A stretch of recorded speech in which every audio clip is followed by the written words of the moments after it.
are live. There it is. And we are live with Tal'Dorei, A New Dawn.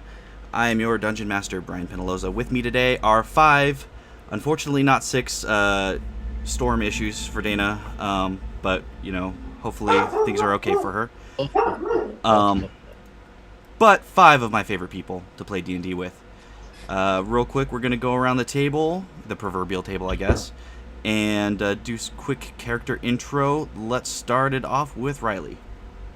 I'm Riley. I play Sylvia. I wasn't ready to go first. I play Sylvia Estrella. She is a Air Genasi celestial warlock, and she's triggered 5 traps in this dungeon and been injured by all of them. So it's a miracle I have legs still. This is very true. Yeah, that's Sylvia. Holy cow. All right, we also have with us today Maddie. Hey everyone, I'm Maddie. I play Gawren, the Hobgoblin War Wizard. You know, he's just cranky and running out of spell slots. Ouchies. Yeah, about that. Yeah, that's what it. Yeah, man. That's what a place called the Castle of Woe will do to you. Whoa. We also have Sai with us. Hi, I'm Sai. I play Mitz, a Tabaxi monk who is an adolescent, and he's in for some woe in this woe. Whoa. And that was my good friend Derek. Derek, who are you playing?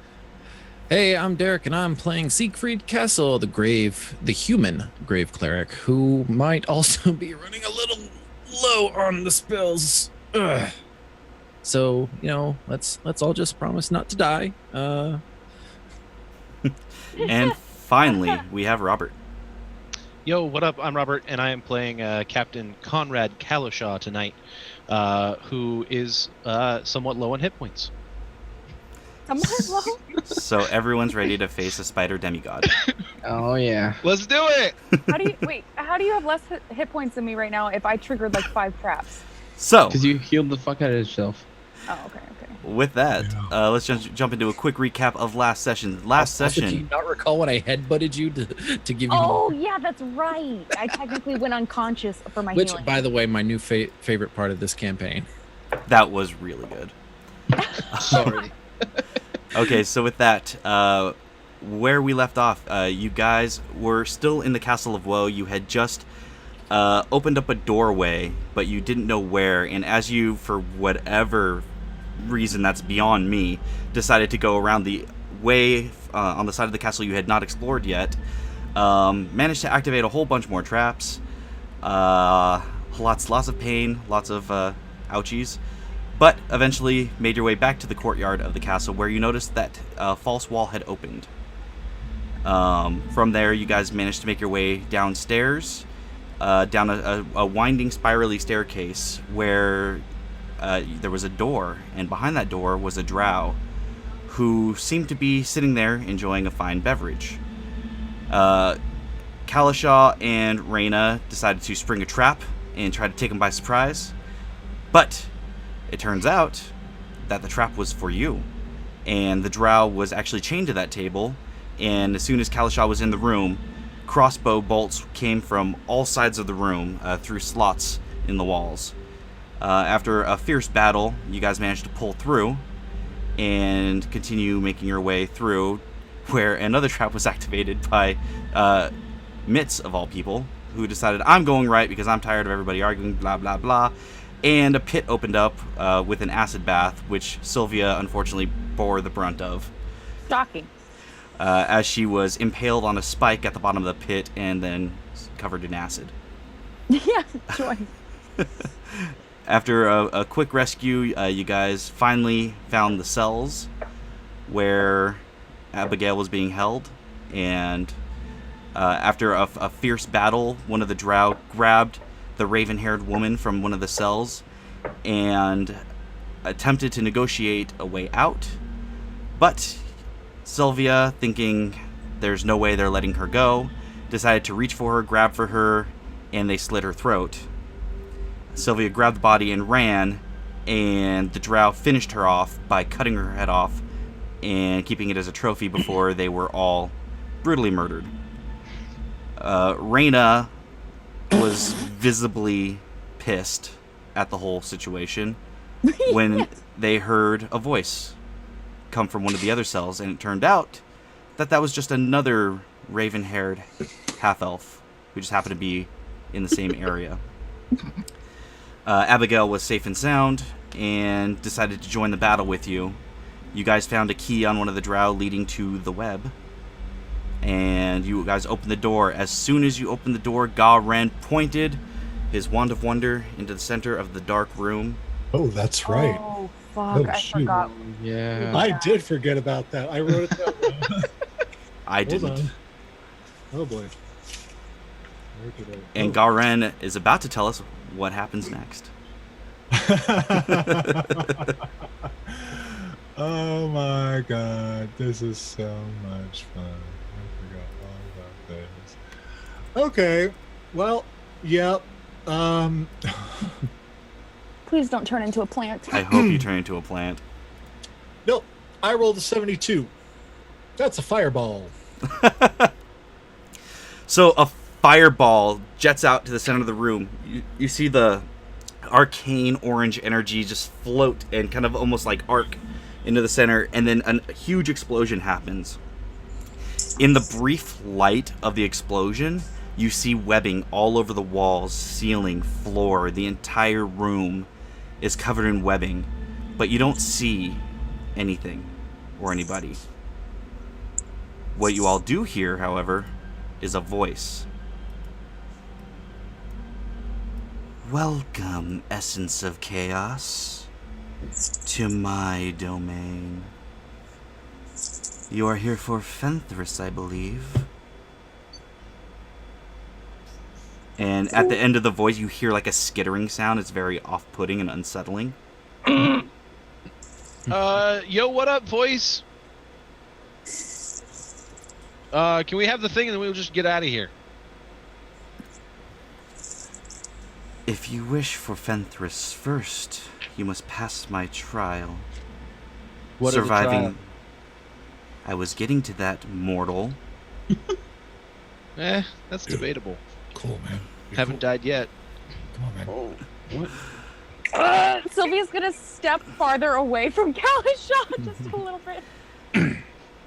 With that, there's a flash in the room. The door behind you slams shut.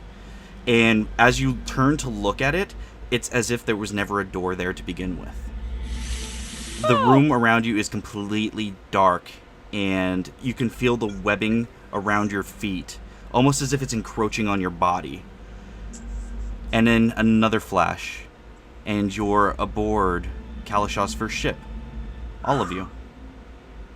What the hell? Where are we? Oh, this is not good. Kalashah, close your eyes. This Kalashah, is- you see Albie. Oh. Albie mean- waves to you. You see a big grin on their face. And they walk over to you. Captain, it's been a long time. It can't be real, Kalashah. He's It not real. has been a long time. How long has it been? Too long. And as that happens, you see from beneath the deck, Alexio walking up. And he says, Shirtless. always. With Oh my god. shirtless with the cloak of billowing behind him. and he also greets you warmly. And you're all there, but they don't seem to be paying any attention to the rest of you, almost as if you're not there. Right.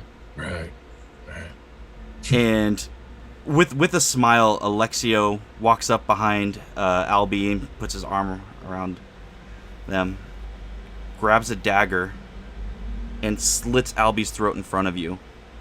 The blood sprays over your eyes and your face. You can taste the metallic taste of the blood.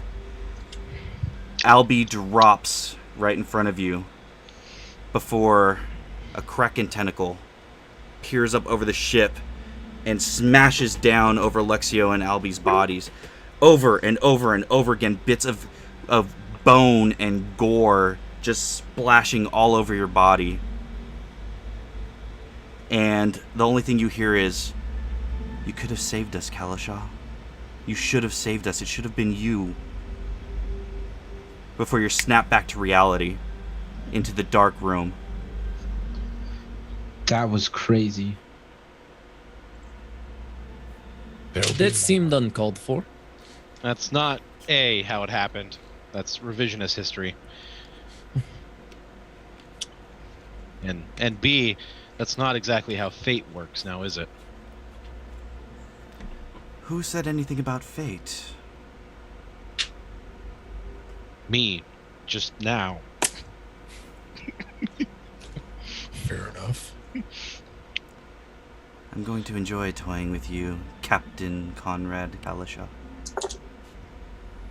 And you hear the skittering sound again. It almost feels like it's behind you, but when you turn, there's nothing but a wall. Can Triple C. I do a perception check to see if I can tell exactly where it is? Yeah, go ahead. Well, 4. You have no idea. It is so dark in this room, and contrary to your own opinion, you don't really have dark vision. No. But it's like the kind of darkness in this room, if you recall, it's almost of a magical nature. It's not like the darkness spell, but Right. it's so dark that even with dark vision, it's hard to make anything out. Okay.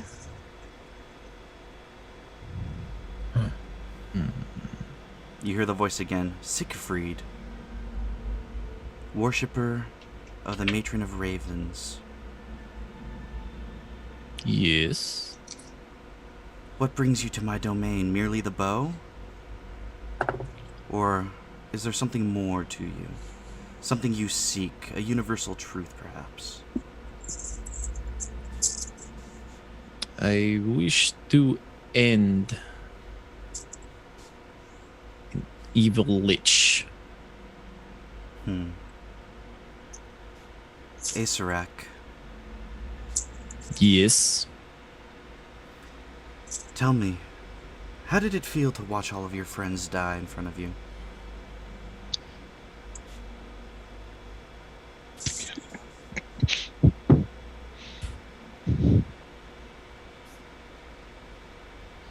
I do not like your line of questioning.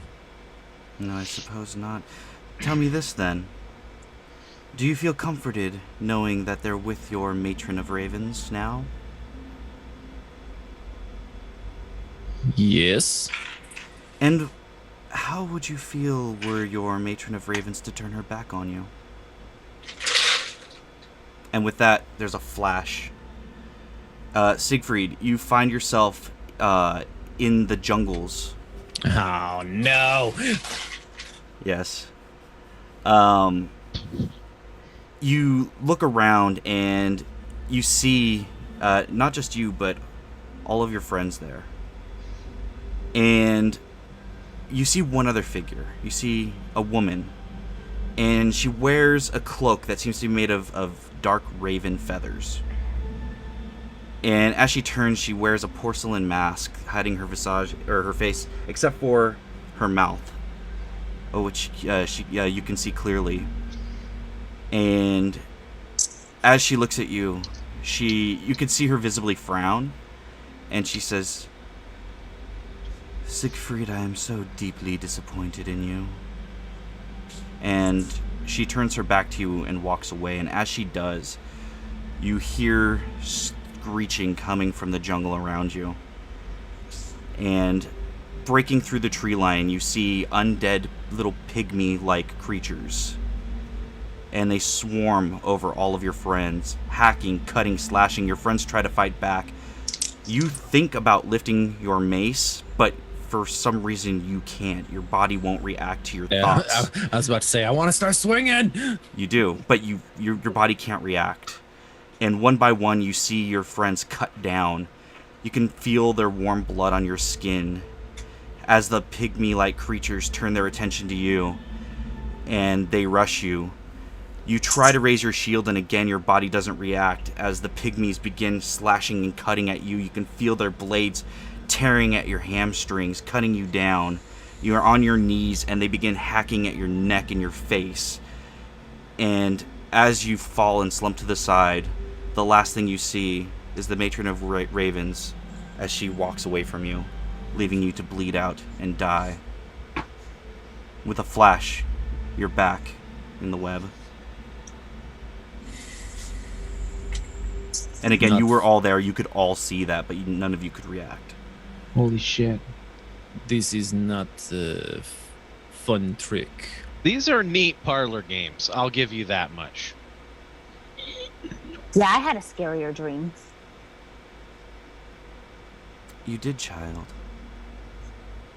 You had a dream about your parents. No, I'm talking about the dream that I had where literally it poured acid on me. So I'm not really too concerned. Oh, you're not. Flash. No. You guys find yourselves at the homestead of the Bumblefoots. Myrtle, Warren, sitting in the common area, the hearth ablaze. Warren sipping something from his cup. You're pretty sure it's some sort of whiskey. His cheeks aglow and rosy. Myrtle. The smell of brisket. You do. You smell brisket cooking in the kitchen. Myrtle rocking in her chair, knitting something. Upon closer inspection, it looks to be a blanket. The bottom has Sylvia's name on it, but it's really Eugenia, her real name. And as she's knitting away, there's a knock at the door. Again, you're all kind of in the living room. It's very much like a Christmas Carol, where they can't see you, but you can see them. Myrtle sets aside her knitting needles and stands and walks to the door. And as she opens it, Angelique stands before her, the Chaos Dragon. And Myrtle, being Myrtle, asks her what she can do for her, how she can help her. Is she a lost traveler? Angelique grabs Myrtle by the throat. Can I put my hands around Sylvia's eyes? You try to, but it's almost like a hologram. Your hand passes through. Myrtle's body is flung across the wall, and you can hear her back snap against the hearth. Warren stands startled, dropping his cup. The Chaos Dragon is immediately there, and her clawed hand is right in his chest, lifting him up and slamming him into the ground. You hear the snap of his neck as he sits there, but you can see him blinking, still alive, as she begins to skin your mother alive in front of Warren, your father. Enough! And it doesn't stop. It takes its sweet time before they're staged, ready for Sylvia to see. Warren hanging by the neck, and her mother flayed open on the bed. Flash, you're back in the web. This doesn't need to continue. This serves no purpose. All of this. What are you going to do next? Show us Mitz's monastery burning to the ground? You're gonna show Garun's, father dying at his hands? Why are you giving ideas? They don't need ideas. Already fought his ghost. What's the purpose? What is this about? Don't you see? Listen to you, getting all riled up, getting angry. Well, Yeah. I see.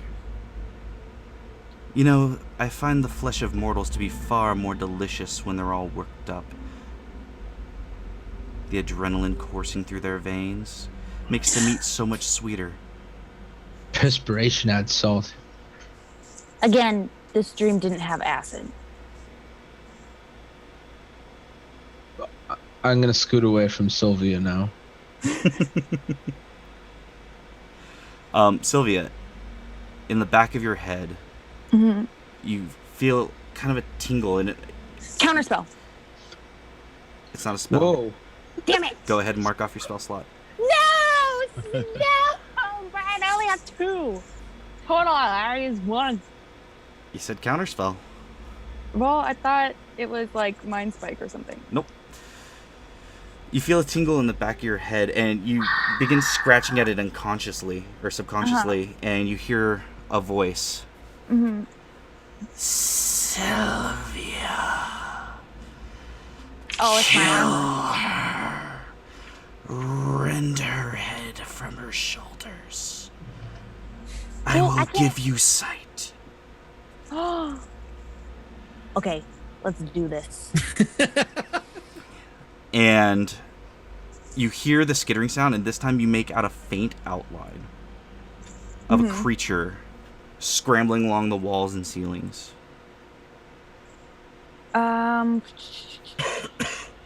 Actions, what can I use to like I guess when I see it, I guess I'll just fire off 2 Eldritch Blasts.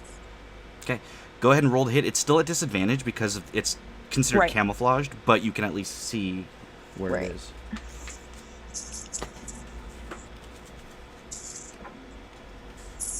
The first one's a 10, Nope. and the second one is a 21. 21 does hit. Okay. Oh, 14 points of damage. Okay. And Sylvia's gonna kind of come out.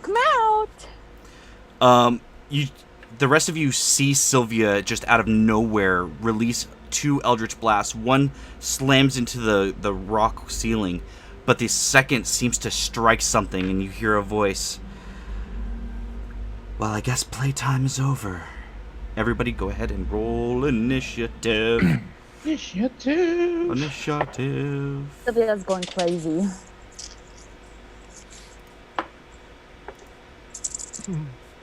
Actually, this one. Okay. I need to watch everybody's faces when they roll initiative. Especially Robert's. Look at. Okay.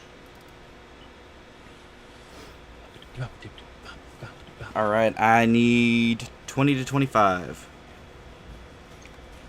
Oh, 23. 23. Sorry. Okay, 15 through 20. 17. 17. 1738. 10 through 15. 14. 12. Garen, what happened? Oh, we hear lost you. Garen's vocals. I only rolled a 17, so. Oh, so you got a 17. No. I got a 25. I get +8. Oh, That's fine. okay. So Karen's- Wow. Oh, we wow, missed yeah. all of that. Yeah, no. Oh, I'm sorry. It's okay. Okay, so Yeah, I got 25. Garen, you see Sylvia unleash. Oh yeah, sorry, I gotta roll for Abigail. Okay, not great. Okay, you see Sylvia unleash a torrent of Eldritch Blasts. You still can't see anything. It's still incredibly dark in here. It's still magically darkened. You have a general sense of where Sylvia hit, but sight is kind of at a premium. You guys got to figure out a way to change that within initiative order.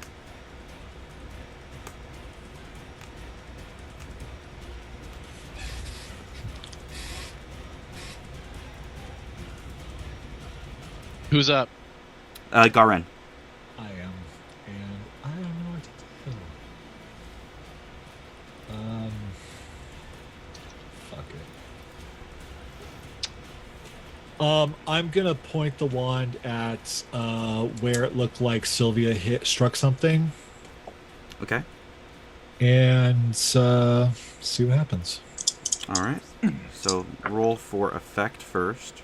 Okay, that's 74. So You were gonna say You're something. always in the 70s. That's another fireball. Oh my god. Okay. Just pulling that Might light up. things up a little bit. Okay, so that's a dexterity saving throw. That is, yeah, hold on, let me bring it up. Should It's a Dex 15. Dex 15. That is a fail. Oh, be. dear. No. Okay. Yeah. Grab some dice. This going to hurt, Spider Lady. Yeah. It's gonna kill Garan. Wait, Garen's up front, right? You guys are kind of all clustered in the back. Okay, here we go. Okay, not as bad. Not as bad. Wow. Okay. That is 30 points of fire damage. 30. Woo wee. Much better this time. Yeah. So, a blast goes off against the wall, and you see a big, 20 diameter or 20-foot diameter scorch mark in the wall. All the webbing that was there was burned away, but right before your eyes, it almost seems to begin to repair itself. You hear a screech, and yeah. Was there anything else you could do? No. All right, that brings it to Mr. Kalishaw. All right. I am going to move forward 10 feet. While doing so, drawing drawing Whisper and my Moon Touch Rapier. Okay. Does the Moon Touch Rapier emanate light in the magical darkness? It does. It is a magical form of light. It Excellent. does. And then I'm going to throw Whisper in the direction of Sylvia's Eldritch Blasts. Okay, go ahead and roll at disadvantage.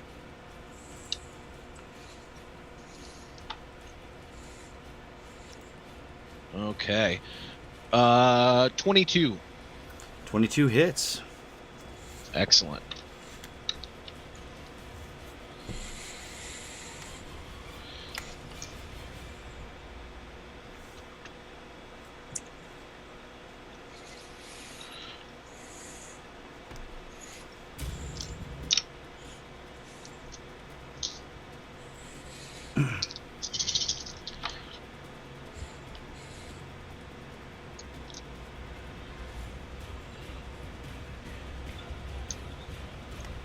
That's 19 points of damage. Okay.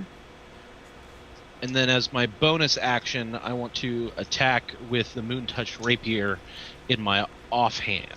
Okay, go ahead and roll. It's still at disadvantage.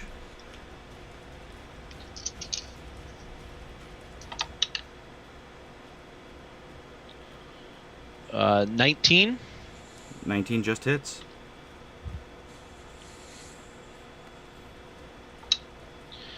For 7 damage. All right.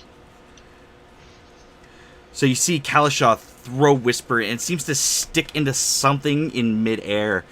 Kalishaw, kind of dangling from the dagger, strikes out with the rapier and makes purchase. You hear more like... Kalishaw, do you kind of just like stick holding the dagger inside of this thing, or do you drop to the ground? You're not going to get hurt if you drop. I would actually like to hang more by the rapier if I can. Fair enough. Yeah. Do it. And the rapier casts light, 15-foot bright light, and then dim light for additional 15 feet. Ah. Okay. Just so you're aware. Yep. All right, and that's pretty much all you can do. Yep. Okay, so at the initiative count here, you guys start hearing skittering, and the reason why you guys could hear the skittering all around you is through small chunks of webbing through what are maybe holes. 4 giant spiders emerge. And I was going to add them to the initiative order there. Their action is to emerge for this round, but they are now here. Cool. They're about 15 feet away from you guys. That is going to bring it to Sylvia's turn.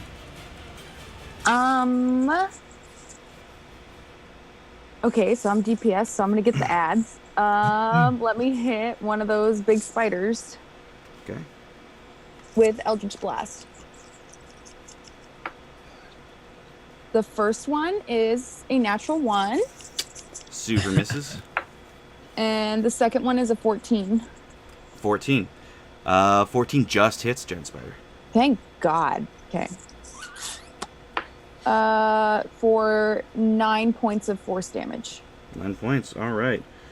So one of the spiders, you shoot off an Eldritch Blast, and just the vision that you saw and the visceral nature of it just completely threw you off, and your hand just shoots straight up into the air, the Eldritch Blast striking the ceiling above you, and some like pebbles and stone like drop on your head a little bit. You clear your focus and strike out with another Eldritch Blast, this time nailing a spider straight in the thorax and doing a little bit of damage to it. As a bonus action, I'm gonna use one of the healing lights on myself, Okay. just in case. And that'll bring it to Mitz. Okay, I'm going to hold my action, shout to someone to cast light on my back, and then move towards Kalashaw and the other spider.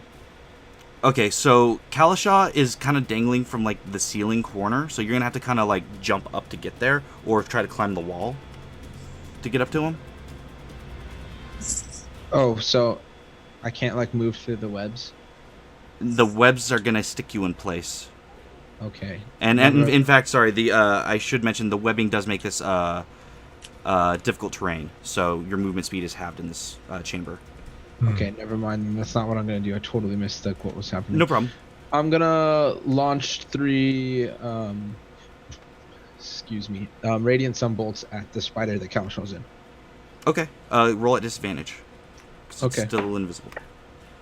Okay, so that one is a 21 to hit. Hits. That one is 17 to hit. Misses. And that one is a 19 to hit. Just hits. Okay. So 2.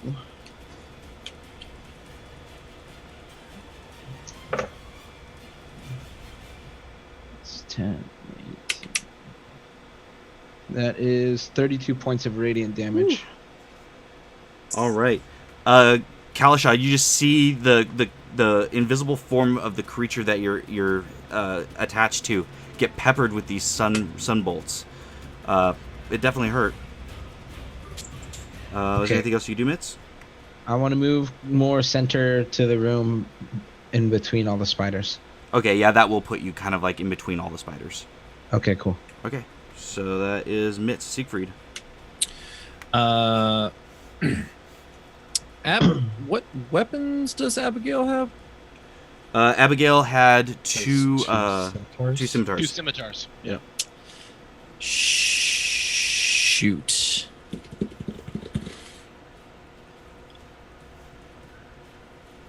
Well, there goes that idea.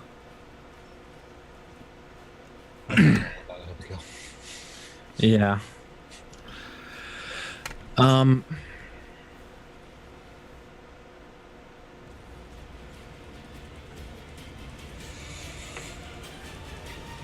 Screw it. I'll actually move forward. I probably can't get to Mitz, can I? Since my movement speed is less. Your movement speed's 15 or 30, right? Yeah. So you would have 15 feet. Where Mitz put himself, you actually could get to Mitz. Well, I'm not gonna go that far. I'll just go. Dang it! No one can fire anything or any physical projectile. Ryan, are you playing Reyna? Oh shit! Yep. Sorry, forgot to throw her in the initiative too. There you go, Derek. All right. Wasn't Oh, sure. yeah. Wasn't Yeah, sure how she's, we were rolling that. Okay. Bring that back. Gonna Yeah, no problem. I just threw her there. grab one of Reyna's arrows, Okay. cast light on it, Okay. and fire this one. All right. She just gives you a nod and kind of begins looking for a good place to shoot it into. All right. Was there anything else for you?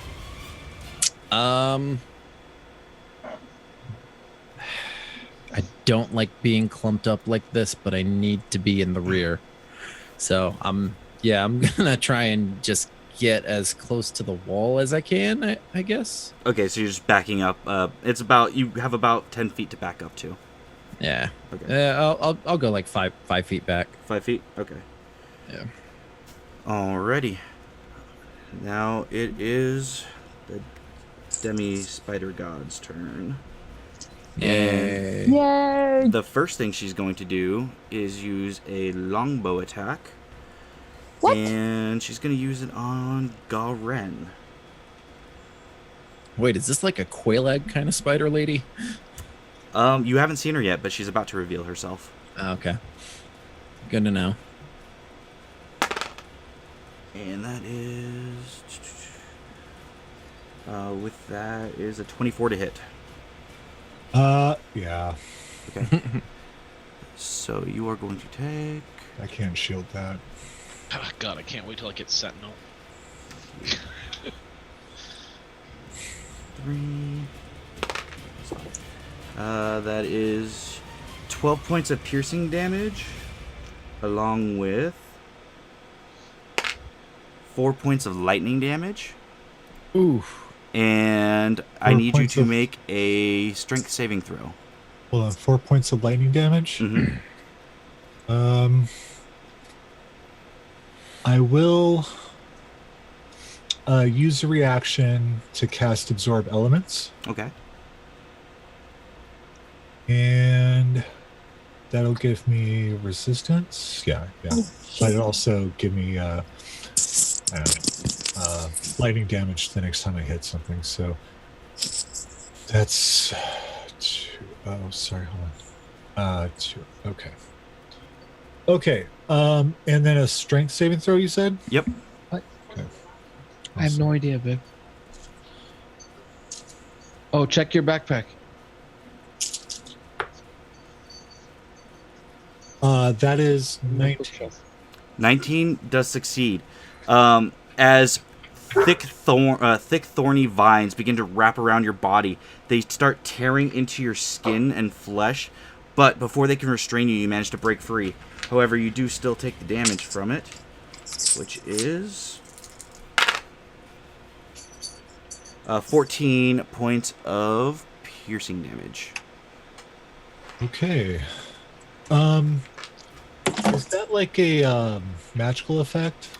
Yes, it is. It's one of the properties of Fenthras. Okay. I just because if it happens again, I get advantage on those saving throws. Okay. But that's it. It probably won't, because that bramble shot's really only a one-shot deal. Oh, okay. Okay. Just curious. Okay, so that was one attack. Second attack is going to be on Sylvia. Okay. That is also a 24. Natural 16. Okay. Okay, so that is going to be 12 points of piercing damage and Okay. 3 points of lightning damage. So 2 points of lightning damage? 3. Oh, right. Halved, you would do 2. Yeah. Mm-hmm. Okay. And one shot at Siegfried. Roll low. That's a 23 to hit. That's not low. Natural 15. So that is going to be 11 points of piercing damage. And 1 point of lightning damage. Okay.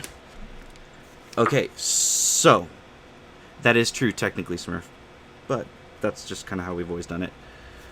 Okay, so as the first shot rings out, you see Garin get struck, but now you finally see her, especially you, Kalisha, who are right in her face. The giant form of a body of a spider with the torso and face and arms of a woman. Quailag. Got it. Drider, more like, is what she more resembles. But there are distinct differences. She seems to have almost like a spined ridge along her back.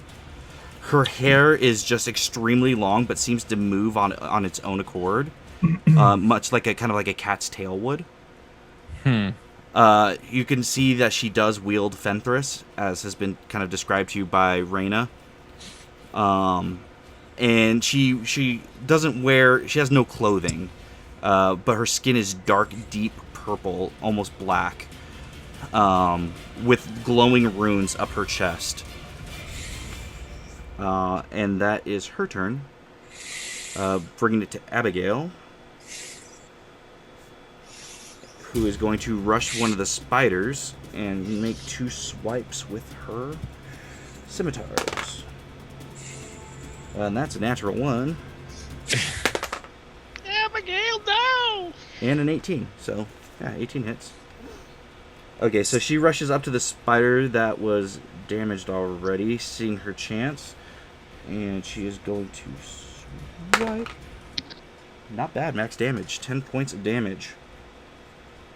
As she swings with one scimitar, she's still kind of getting steady on her feet and misses, but then hacks through one of the spider's legs with her second attack, and you can see the acidic blood squirt forth and pool on the floor, bringing it to Reyna, who, now seeing her mark, is going to go ahead and make a longbow attack.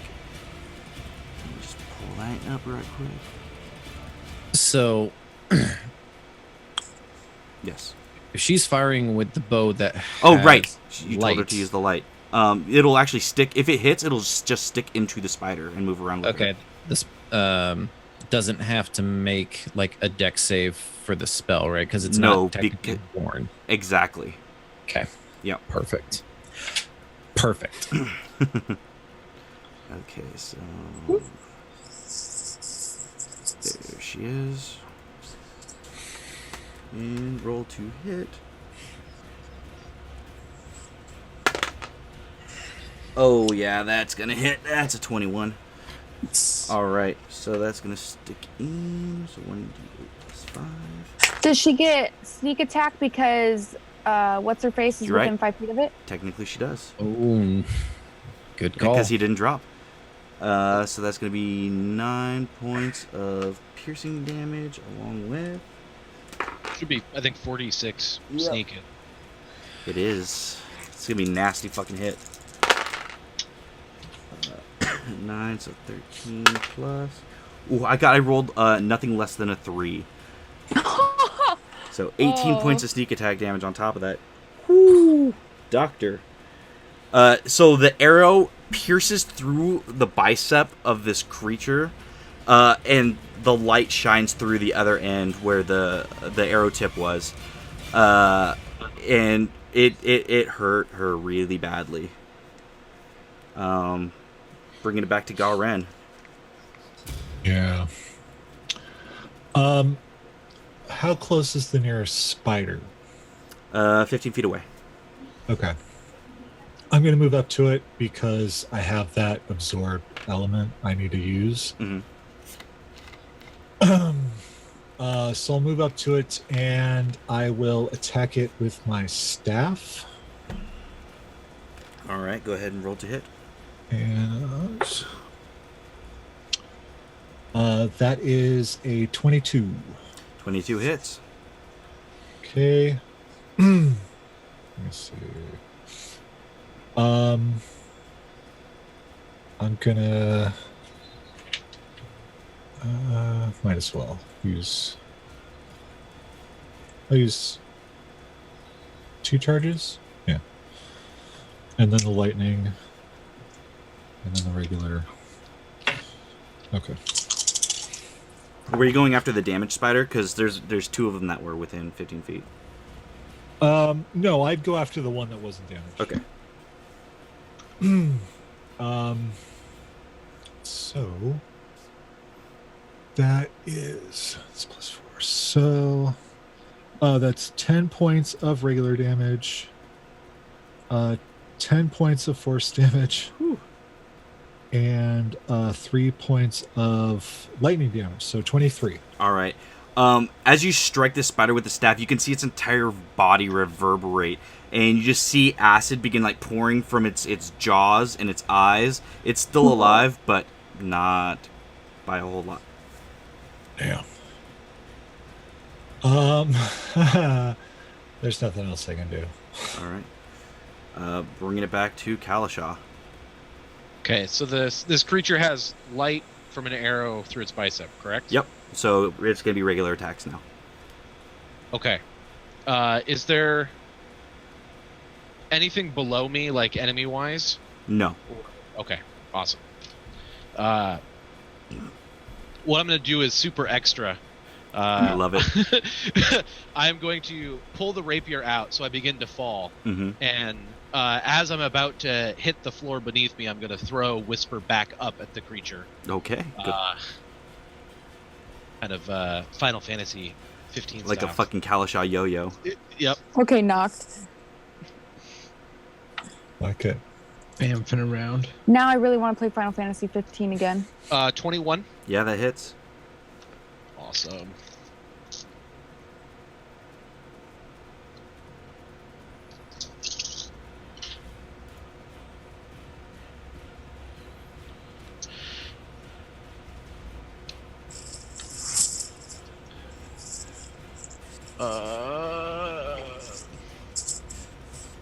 Uh, 27 points 27? of damage. And with my offhand, I'm going to attach with the Moon Touch Rapier. Okay. Go ahead and roll the hit. 26. 26 hits.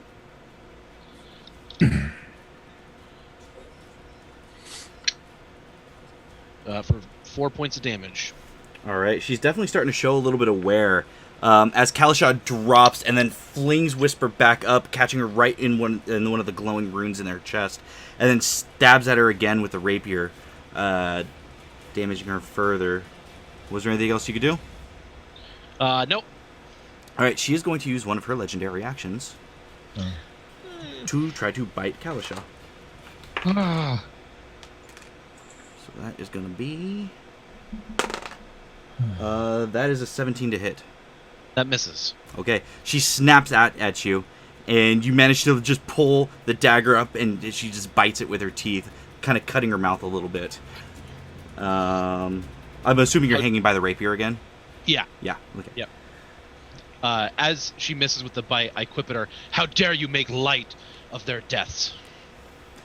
You will join them soon enough, don't you worry. And that's going to bring it to the spider's turn. So the one on Abigail is going to bite at her. And that is 23 super fucking hits. So that is... so 7 points of piercing damage. Ouch. And then she has to make a con saving throw. Oh, that's a fucking fail.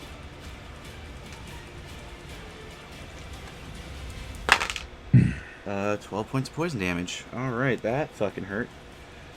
You see Abigail get bit on the side, and the fangs just go right through the leather armor as if it was made of butter. And, yeah, that hurt her. The next one is going to attack Garen. Right. And that is a 21 to hit. I'll cast shield. Okay, so that is your reaction. Alrighty.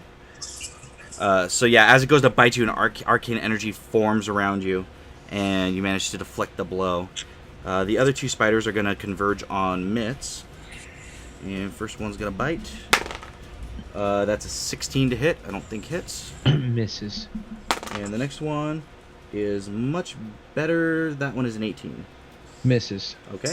So both spiders snap out at Mitts, and Mitts just... You see him doing these really insane dodges as he kind of like flips in the air sideways. It's fucking nuts. But that brings it back to Sylvia. Okay, so I'm gonna fire an Eldritch Blast at the spider that Garen hit. That's on its last legs. Okay. And then if the first one doesn't hit or doesn't kill it, then I'll fire the second one at it. Okay. So the first one is a 22 to hit, Hits. and for 9 points of force damage. Okay, so Garen, as the spider fangs are deflected off you, you just see it explode in a spray of acid and gore. And Hang on. oh, sorry. You'll take 2 points of acid damage, Garen, from the basic just spider dying in front of you, essentially. It's kind of like the magmins. When they die, they explode. That kind of deal. Yep. Okay, carry on, Sylvia. And then my last Eldritch Blast is going to go to the one that I was firing at with the one that I fired at before, because that one didn't die, right? Correct. Okay.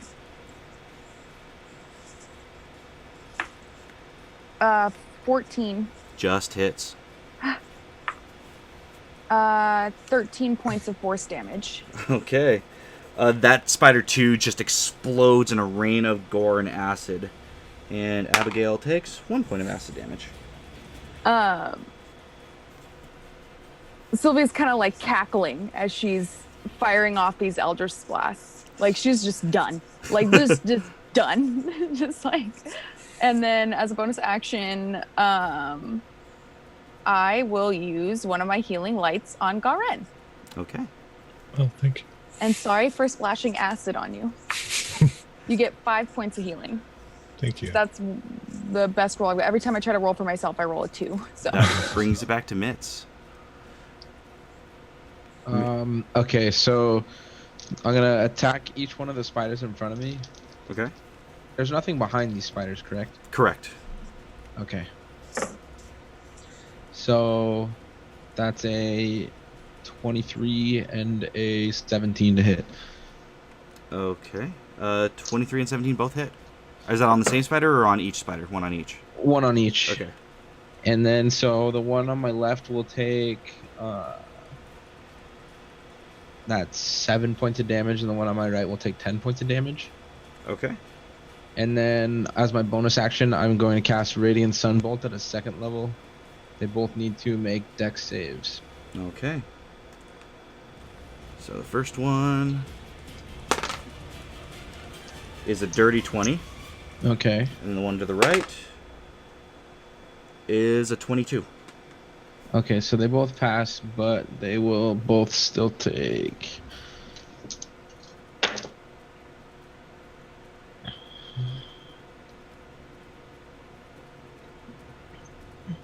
half of 19 points of fire damage. Okay, so 10 points of fire damage. Not bad. You can almost like hear the venom and acid inside of them cooking, and you hear like their innards like crackling. They're still alive, but they're heavily damaged. Okay. Is that the end of your turn? Yeah. Okay. The demigod is going to try another legendary action on Kalasha, and she's gonna bite, and that is gonna miss. Again, just you're parrying her teeth with Whisper, just doing your best to try to keep that bite away from you. And then the other thing that happens is the next layer action. As you guys are all standing there and doing your best to kind of move around in this webbing, you can feel the webbing encroach on your legs. I need everybody to make me strength saving throws. Do I need to make one? Yeah, except for Kalasha, who's favorite. dangling. Too Is bad this I don't have levitate anymore. it's a magical effect? This would technically be a magical effect, yes. Awesome. I'm gonna guess that I fail, but maybe I don't know. I rolled an 18 and a 20, yo. All right, so Garen saves. Wait, is that disadvantage? No. I had advantage. Oh, okay. I rolled my first nat 20 in like 3 games. All right. Siegfried? 13. 13, that is a fail. Mitz? 20, natural 20. Okay, so Mitz, Sylvia, and Garen, you're able to shake the webbing loose. Siegfried, you feel your legs planted in place as the webbing wraps you up and starts to pull you down. Of course it does. Cool. But it is your turn. You can try to break free. Yeah. I want to break free. Drink saving throw. 12. 12. Yeah, you struggle against it, and it seems like the more you struggle, it's like quicksand. The more you begin to sink into the floor. Bringing it to... Drider's gonna use her last legendary action to again try to bite at Kalashah, trying to get him off of her. That is a dirty 20. I will use defensive duelist to bump my AC to 21, so miss. All right. Again, she bites again, and Kalashah again just parrying. However, that does bring it to her turn. And seeing that going against Kalashah is not really working out for her, she is going to make some attacks on everybody else. So the first thing she's going to do is she's going to go and try to hit Garen. And that is a 22 to hit. No, because I still have a 24 armor class. Okay. So the first one's just deflected off his arcane shield. Next one's going to be on Sylvia. That is a 26 to hit. Yes, because I do not have shield. Okay, so that's 12 points of piercing damage with What? Sorry, what was the damage? 12 It points of lagged. piercing Okay, and 3 points of lightning. so 2 points of lightning. Yes. It's really annoying to have 3s, Brian. It's not a as satisfying. D4 lightning. I don't know what to tell you. It's not as satisfying. And then the last one is going to be on Siegfried, and it will be at advantage because he is restrained. Yay. And that's good for me. But he also is prone, is he not? 26, no. He's like sinking. He's like being dragged down. Oh. So that is 26 to hit. Yeah. So we have 8 points of piercing. And, oops. 3 points of lightning damage. Cool. And that is her turn. Bringing it back to Abigail, who, now that that spider's dead, is going to rush out one of the spiders that Mitz damaged, because she does not have anything ranged. And make 2 swipes. 22. Yeah, 22 definitely hits. And that just misses. So, not quite enough on that spider. As you see her again strike out, and one of the legs parries the blow. She manages to get the other scimitar right under it and stab it in the abdomen, doing some damage to it. Let's see, what can Raina do?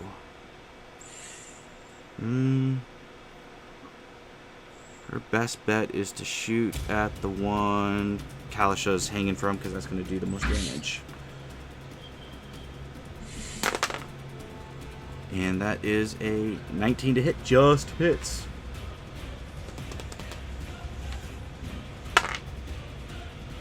So 8 points of piercing plus 10, 11. So 19 total points of damage. She's definitely showing a little bit more damage. These rogue hits are just fucking her up a bit. That, however, does bring it back to Garen. How far away is the thing, the goddess? The goddess, she would be 20 feet and then up about 10 feet, so 30 feet from where you are. Okay.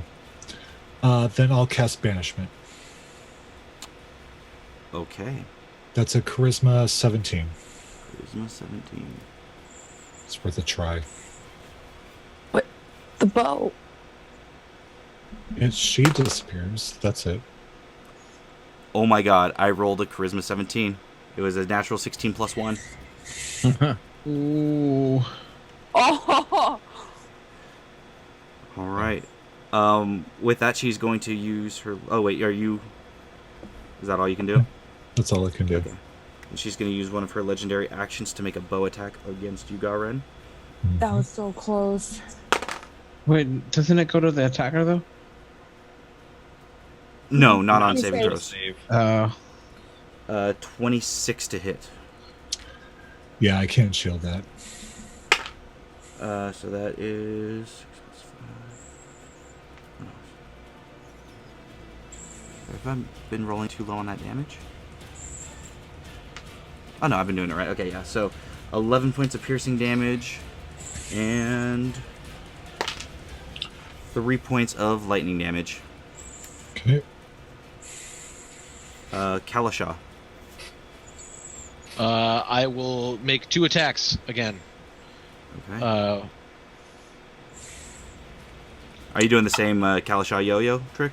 yes, Kalasha yo-yo trick. All right. Patent pending. 22. 22 hits.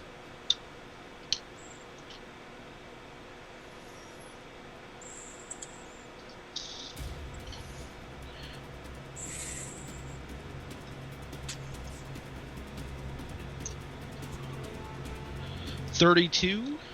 32 points of damage. Yep, on the first one. Jesus. Just looking a little bit rough here. And on the second attack, natural 20. Oh, jeez. Here Damn. we go.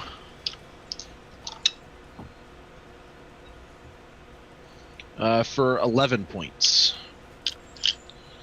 Captain Kalasha, how do you want to do this? Oh Hey. gosh.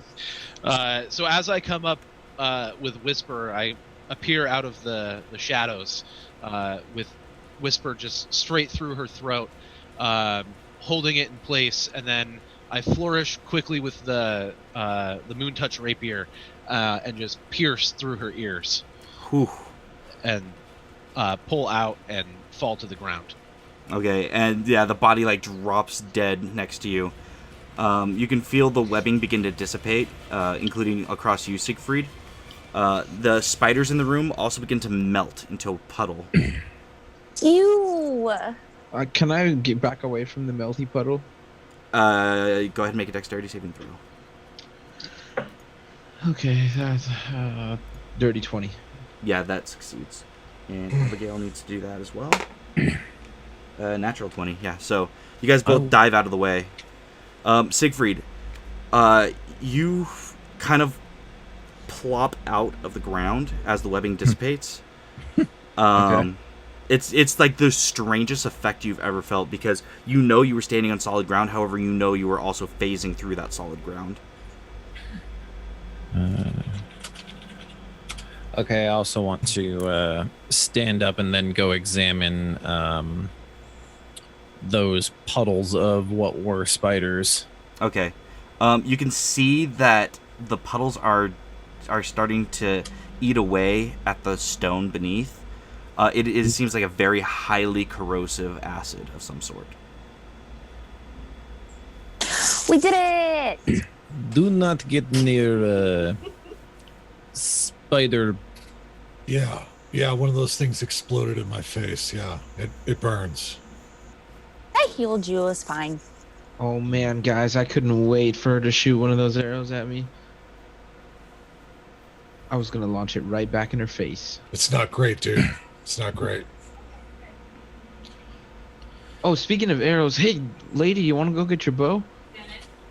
Yes, I really actually do. So she walks up and she kicks the spider. She kicks it again, and finally just wrests the bow free from her grasp. As she does, What's next? she has to make a dexterity saving throw, and she A booby trap. fails. What? Something.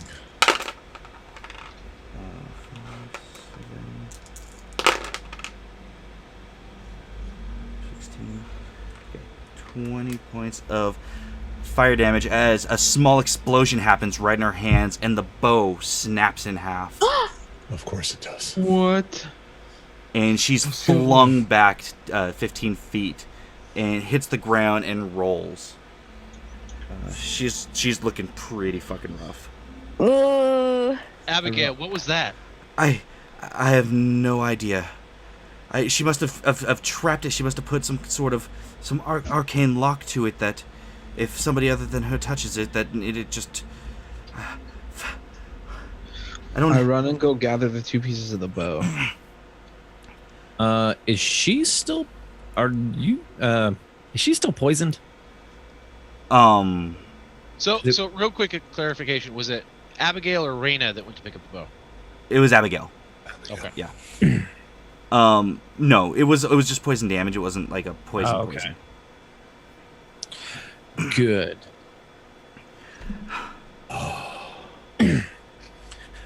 Mother's going to kill me. Wait, Sylvia, can you fix this? You got the mending thing, right? With our powers combined. I mean, You can certainly try. I can certainly try. I think you should. Okay, so Sylvia will walk over to the bow and cast I will Mending. help because I also have mending. guidance on myself. Okay. I don't know. So as you cast mending, the bow does return to one piece. But it's not magical. Hard to say. Go ahead and roll an Arcana check for me. Bam. Arcana.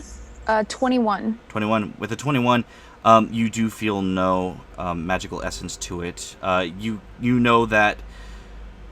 Actually, you don't know. Go ahead and roll a history check. Natural 20. Okay, with a natural 20, you do know that in order to restore a magical item that's of like an artifact level, something that's so one of a kind and so powerful, you would have to find a mage of great power. We're talking like somebody like Gilmore would have possibly been able to fix something like this. Although Gilmore hasn't been seen in 100 years. Well, shit, guys. So, good news, bad news. Which would you like? Can we All get out of this place? Brian, would I know that? Would you know what? Would I know the what we would need or who we would need to see to repair a magical item like that? Go Well, ahead first and you roll would history. need to know why we would need to see someone like that, right? No, I'm just curious because it's like Good news or bad news, guys? yeah, what? Give it to me straight. So, the bow is in one piece, but we would need someone insanely powerful to restore it magically. So, it's just a regular bow. How powerful? Extremely powerful. Like, this is a one-of-a-kind artifact. Brian, I'm Yes. curious. How powerful was my master? Your master, I mean, you had difficulty finding a master that would take you in as a hobgoblin. So we're not talking like, 20th level spellcaster or anything like that. Probably closer to like a 10th level, which for you was still a lot. But yeah, You guys, I have an idea. What is it? Well, Abigail has to go back home anyways, and you know who would know a super powerful mage? Right. Ooh. Yeah. Abigail's mom. Mm-hmm. Duh. I don't think my mother is really excited to see me at any point soon. We kind of Just had a tell bit her of you a almost falling out. died, and she'll be excited to see you. You clearly don't know my mother very well. It'll be fine. I mean, What's it like having a mother? Yeah, must be great. Actually, I agree. That must be nice. I don't want to. Not bad. I don't want to have that conversation. Some of us should just be grateful for what we have. Right. Right. Relationships are valuable, and you shouldn't destroy them. You should work hard to maintain them. And if they're broken already, you should try and repair them. Because if you don't, you'll regret it at the end of your life. Like our bow. Hmm. Or your bow. Well, So- regardless So- of whether or not she may be happy to see Abigail, she will still know, I hope, someone that can fix bow. Right. She does have connections. You're a great adventurer. Like, what you gonna do? Ground you? Fair enough. Fair enough. While everyone's talking, can I loot the room? Yeah. Go ahead and roll an investigation because there's not a whole shit ton that seems visible. Okay, investigation 20, not natural. The only thing that you find in the room is an idol of an upside down spider with a female human torso. Can I... No. Raina, No. will you check this for traps? No. No. No. No. I mean, I can. Why not, Garan? I don't know. Just First, check it. we find the I'm arm. following the rules. Then that. I don't know. It's probably cursed. I mean, it could be Check worth it. something to somebody. Hmm. Yeah, she will roll investigation. Spiders suck. And she rolls a nat 1. So, Awesome. So it's good? yeah, it looks fine to me. Okay, so I'm gonna pick it up. Okay, as you pick it up, you feel this cold, dark nothing. It's just an idol. See, I followed the rules. Everything's fine. And I'm gonna put it in my bag. Let's get out of here. Good job, Because- Sylvia. Good job. I'm proud of you. I'm glad that after the major threat was taken care of, that's when you just started to start following the rules. Hey, just pick your battles, man. Like, Oh yes, by all means, that was great, wonderful, good job, good job, team. That was a well executed combat. We prioritized correctly. yeah, Let's get out of here. We should definitely. so quickly. The door sealed behind us, right? Yeah, And that's the only thing that hasn't changed. Of Oh, course. shit. Are there any windows in this room? No, it's essentially a large cavern. There don't seem to be any discernible entries or exits. Can I investigate the idol and where I picked the idol up from further?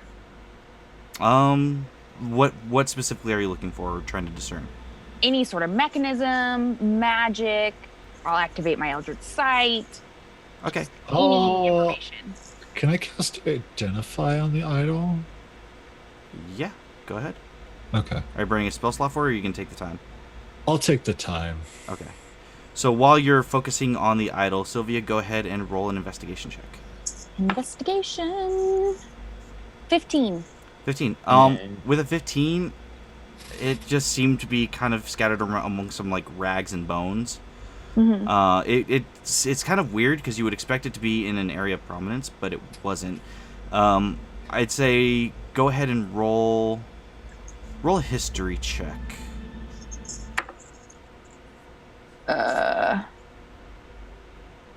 And I'd like to check the walls. A 9. Okay, that's about all you can Four. discern, Sylvia. Oh, after Siegfried. I'll Yeah. say something. For anything that might seem out of place, because I imagine this is all just like rock wall, right? Yeah, it's all stone. Yeah, so anything that might be out of place, different colorings that don't seem natural, or changes in like depth, or maybe changes in thickness to the walls. Okay. Yeah, go ahead and roll investigation. 23. Okay, with a 23, you begin kind of just feeling your way around the wall, looking for anything that seems out of place, anything that feels different, looks different. While you're doing that, Garen, your identify spell finishes, and it seems to just be an inert idol. Right. Nothing magical about it. However, Siegfried, as you were feeling along the rocks, your hand passes through a section. It appears to be an illusory wall. I found fake wall. Oh, Yay! awesome. This idol is not much. Yeah. So. Thank Okay. goodness. So as I put my arm through it, does that end the spell, or is No, is it does permanent? not. Okay. It just you just see your arm pass through it. Okay. Hey, Sylvia, hit it with the eyes. I activate my Eldritch Sight. Okay, with your Eldritch Sight, you see what appears to be like a doorway, and it is an illusory magic. It's a doorway, and it's strictly an illusion. All right. Excellent. I'm gonna take 2 pittons out of my satchel and hand them to Sylvia. Put these on the ground to mark the left and right side of the doorway so we can see it. Okay. Plop, Why plop. do we not just go through? Okay. Well, I didn't want anybody to like walk into a wall, so we're having the person that can yeah. see the doorway frame the doorway, so now we Okay. can all pass through it. Idea. Yeah. Give And me we don't one. know if there's things outside. Give me one. Yeah. I'm gonna hand him a pitten. Cast light. Put Okay. it down. Now Sylvia, What do I... do same thing, but Oh, I cast light on the other one. Ouch. Fang. Okay. So you have an illuminated illusory doorway. yeah, I'm Uh, gonna jump through it. I will Just- walk through. we just walk through. Wait. Wait, the rules. What's okay? The first. Who was the first person that said they're gonna jump through it? Mitz. Mitz. Mitz followed by Kalashaw. Okay. I need both of you to make dexterity saving throws at disadvantage. Because As you they're couldn't jumping see. through, I'll be like, wait, the rules, you guys, the rules. That is a 23. 23. 20, dirty. Okay. You guys jump, or sorry, Mitz, you jump through, and immediately begin falling, and falling, and falling. Feather fall. Okay, you feather fall, and about 50 feet later, land on stone unhurt. However, Kalashaw, you fall, and you have just enough time to kind of tuck and roll, so you'll only take half damage. Can I see Mitz slowed? Like, is there a way that I can react and throw Whisper to the floor and then appear there? I'll say, yeah, go ahead and make a do it as like a sleight of hand. 18. 18. Okay, so just as you're about 10 feet from hitting, you throw Whisper into a stone, and it wedges in, and you manage to take no damage. Don't There's a jump out. substantial drop. I yell up into the cavern. Sylvia, Siegfried, Reyna, and Abigail make perception checks. Ooh, Natural 20s. 10. I mean, What was that? you didn't name me, so. Oh, sorry, Garen. Yeah, sorry. Oh, okay. Apologies. I was like, I should have just said natural everyone 20. but Kalashaw and Mitz, but. What'd you get? A natural 20. Okay. You and Sylvia hear voices drifting from what seems like very far away. Okay, so we go now. Oh. Wait. And I'm Yes. gonna kind of I'm gonna take the piton that I cast light on, and I'm gonna throw it through the doorway. Okay, you throw it through the doorway, it disappears. Mitz, Kalasha, you see this glowing piton come tumbling down towards you, landing at your feet. That was close. Why did you throw? I think it drops.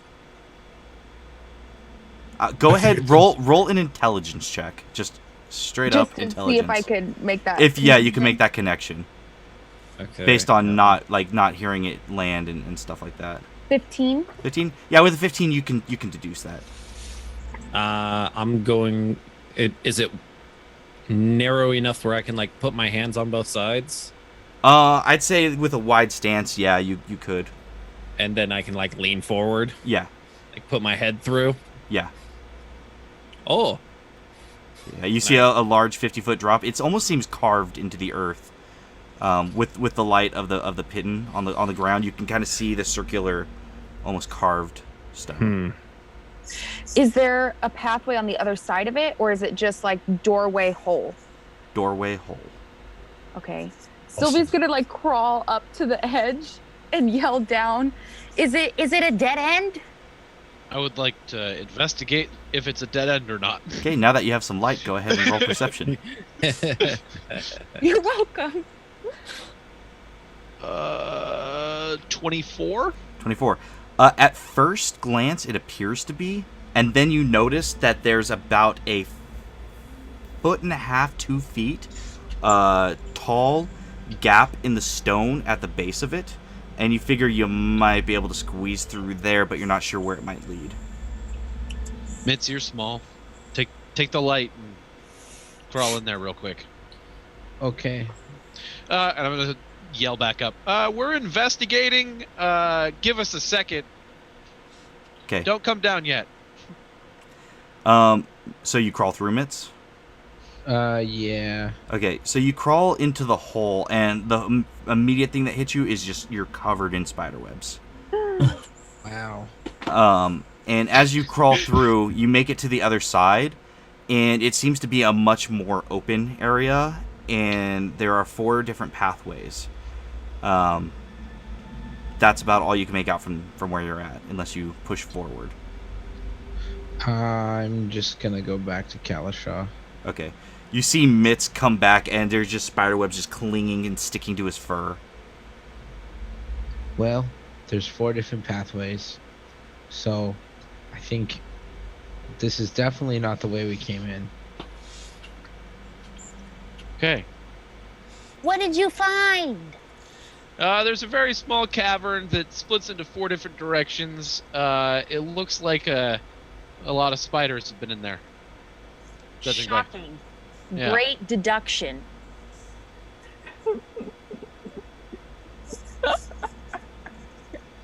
I'm gonna throw Whisper up to the ceiling, and hang from the top. Okay, I need you to make a strength check. Or an athletics check. Okay. It's to see if you can throw it hard enough to wedge it in that Oh. it'll actually, like, stay wedged in. Ooh, natural 17. Plus 2 is a 19. Okay. With a 19, you hear a very solid thud with Whisper, and you are dangling from the dagger. It seems really deeply embedded. Hey, let's cut it out. We're in a situation that needs to be resolved. You hear Kalashaw's voice from the other side of the doorway, but you don't see Kalashaw. The only one who does is if Siegfried still has his head out. I did not say things. I know you didn't, but regardless, we all need to be on the same page here to get out of this situation. Okay, so I am open to ideas. So- I'm gonna just start like investigating the rest of the room, like checking all the other walls. Okay. You continue on from where Siegfried had checked out. Go ahead and roll me an investigation check.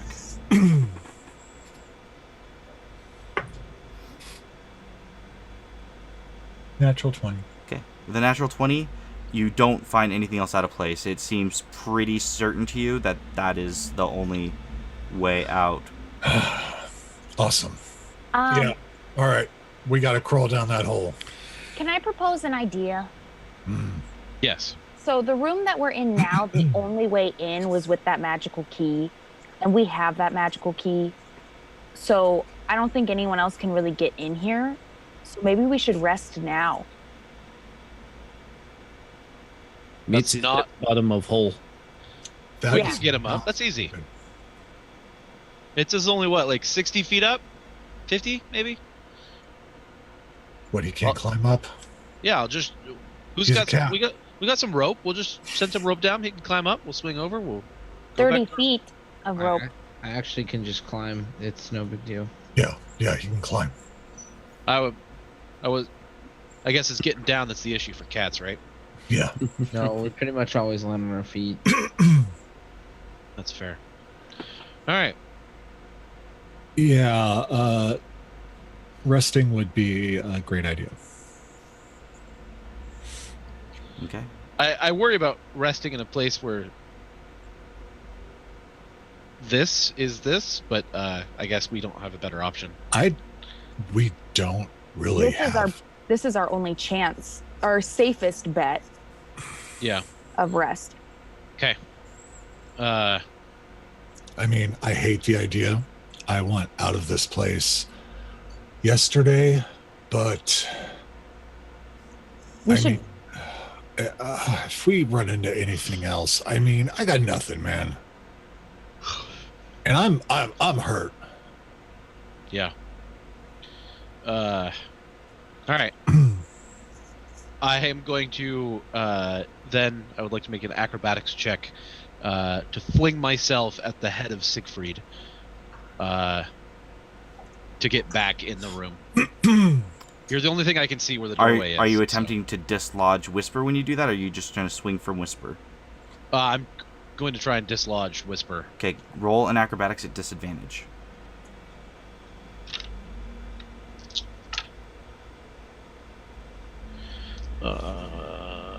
Acrobatics. So 18. 18. Okay, with that, you kind of start swinging yourself in place, and as you do, you can feel Whisper starting to dislodge, and right at the apex of it, you give a yank and go tumbling forward towards Siegfried, and you kind of slam into Siegfried, and Siegfried goes tumbling backward, and you kind of go ass over tea kettle, and you land on top of Siegfried like this.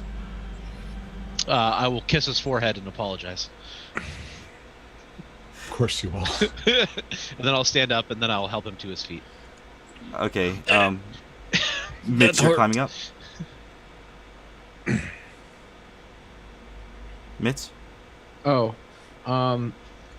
so I'm gonna try and jump as high as I can, and then try and get the rest of the way up with my climbing speed. Okay. I mean, as a monk and with no real major threat or anything like that, it takes you a little bit, but eventually you do make your way up to the top. Cool. With everybody else. Okay. I can just keep watch the whole time because I can I don't need to sleep anymore. Remember, as long Right. as I'm doing light activity, I'm good. Okay. And what will light activity be? Let's make a fire. Oh, I can do that. Do you have anything to burn? The scraps and stuff where I got on the table where I got the idol. Yeah, you could use those. And the demigod, the spider demigod, we could burn her. No, that's gonna smell bad. Oh, Yeah. sorry. Yeah, no, that's really gross. I thought it was the right thing to do. Also, I think I have in my bag.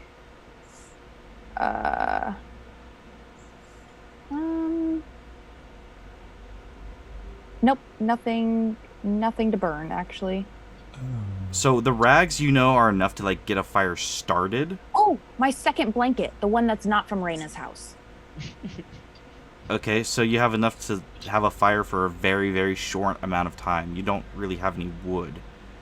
I wouldn't even build a fire. We're in a confined room. Smoke fills the room. We die. Oh, of yeah. asphyxiation. Huh. That's right. Okay, it'll be fine. That's how I'll tired just keep on- Garen is. I am I'll just so keep tired. If I cast light on something, is that considered light activity if I'm not moving? I mean, you That could was just my only concern. you can just start. You can cast light now and then start resting. Okay. Okay. Sylvia, Are we gonna do a short rest or full? Full. I think you should just mostly keep an eye on the door because a 50-foot climb is like waking up for a spider. They just do it. Fine. Oh yeah. Okay. Sounds good. I'll just set my back to the wall where, with my Eldritch Sight activated, watch Okay. the doorway. Okay, so you're watching the illusory doorway. Yeah, so Okay. that's the only entrance right now. Correct. Okay, so as you all kind of get hunkered down, it is cold, it is miserable. Even though there's no webbing anymore all over the floor, it's still just sticky and gross. Sylvia, go ahead and roll a perception check. Okay. I'm gonna cast guidance on myself. Thank God I did. 8. 8. Okay. Don't worry, guys. I got you. About 20 minutes pass, 30 minutes passed. Oh. What? Oh, that only worked for an hour. Never mind. Yeah, I can't keep doing that. I guess I could. Does a 22 hit you, Sylvia? Yes. Okay. Webbing strikes you and envelops you and smashes you into the wall, covering your mouth and your body. You're confined to the wall as one giant spider climbs out of the illusory doorway. 2 giant spiders. I cast. You don't cast shit because you're restrained. No, I did. Primal Savagery. Is there a component to it? Or, what are the components to Primal Savagery? I have Warcaster. Remember? Right, but your mouth and your hands are restrained. You channel primal magic to cause your teeth or fingernails to sharpen. Chematics components just S. Somatic, so you'd have to be Yeah, able to but talk. I have the Warcaster. You would have to be able to talk. I do. Or no, have sorry, the- that's verbal. Somatic, you have Warcaster, but when you're restrained, it's different than if you're holding something. But it makes my teeth sharp, right? I am aware of what it does. I'm also aware that you can't cast it because you're restrained. Did we Okay. hear this? Because like her body would have slapped. No, because she was already leaning against the wall. It didn't like fling her against the wall. It just held her in place. I'll activate my shield and then deactivate it so it falls to the ground. How are you activating it when you're restrained? Let me look at my equipment and read it. Animated shield. While holding the shield, you can speak its command word. Okay, I got more ideas, Brad. Did this happen while Raina was in her trance? Yeah, because she was just going to try to get that out of the way and then try to stay awake for the last 4 hours. Okay. But she was pretty beat to shit, too. Yeah. Okay. So, yeah, Sylvia. I guess that's it. That's yeah, all I got. You're webbed to the wall Mm-hmm. because you had a low perception check, so it got surprise. Yep. And 1 spider comes out of the hole. 2 spiders come out of the hole. 3 spiders I'm come out in of the so hole. much trouble. 4 spiders come out of the hole. 5 total spiders come out of the hole. Sorry.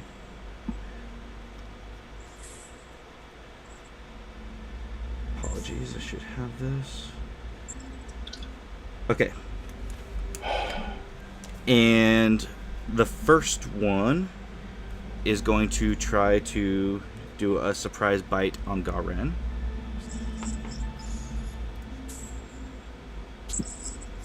And this is all happening just all at once. So basically the spider's going to get a surprise round at this point. Cool. Awesome. So that'd be an 18 to hit Garen. No. Okay. Did we get any like? Oh, well, I don't get my dex bonus, so yes. So in that case,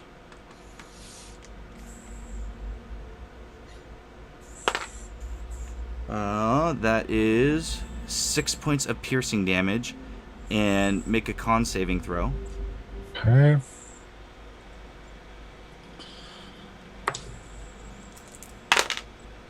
That's a 17. Okay, 17 succeeds, so you only take 6 points of poison damage. That's halved. So it's halved to 6. It was 11. Okay. And you're not poisoned. The next one's going to try to bite Kalashaw. And that is a 19 to hit. Is that a hit? Yeah, okay. Yeah, that hits. Okay. Sorry. It's all good. That is 5 points of piercing damage. Make a con saving throw.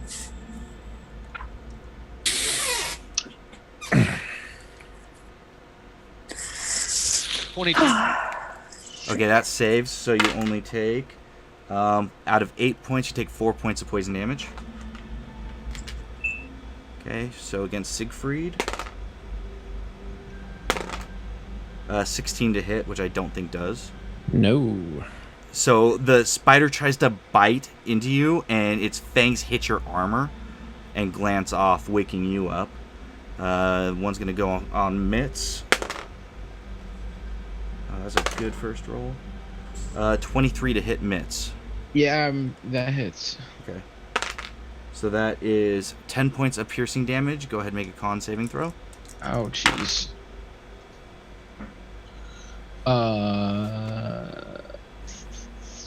19. Okay, so that's 9 points of piercing damage reduced to 5. And then one against Reyna. So 19 points total is what I took. No. Oh, yeah, total. No, 15 because you have the 9. Okay. And I'm pretty sure that hits Reyna. 21. Yep. So she will take 3 plus 5, so 8 points of that. And then she needs to make a con save.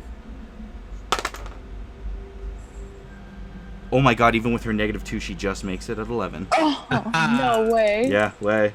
I rolled a 13, she has a -2. So 12 cut in half to 6, so that's 14 total points of damage. 2, 3, 4. Okay, that wakes everybody up. Everybody go ahead and roll initiative now. Did we get anything like short rested? I will say you achieved a short rest because I did say a half hour passed, and I usually do short rest at a half hour. Oh, thank God. Okay, so can we expend hit die then? Yeah. Fuck yeah. Okay, Jesus. good. How many? And I get arcane recovery. Okay. Where's that? Oh, okay.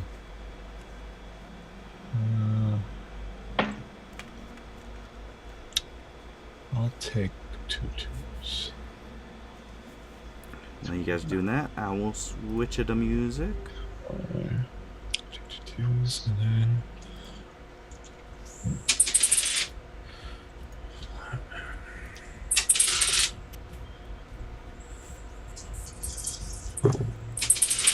Okay, cool.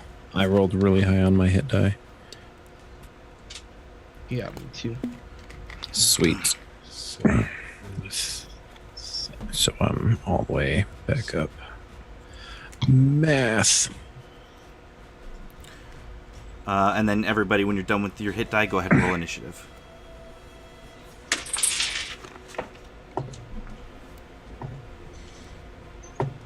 Much better. I need them all.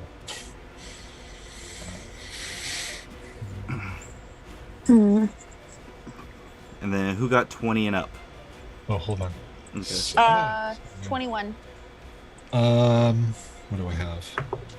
Oh shit. Okay, wow. Not good. All right. All right, so Sylvia got a 21. Mhm. Okay. 15 through 20. I got a 19. 19. Okay, go ahead and roll off. 18. 8. Okay, so. Oh, I thought you were gonna say 18. I was like, no way. Okay, 10 through 15. 14. 11.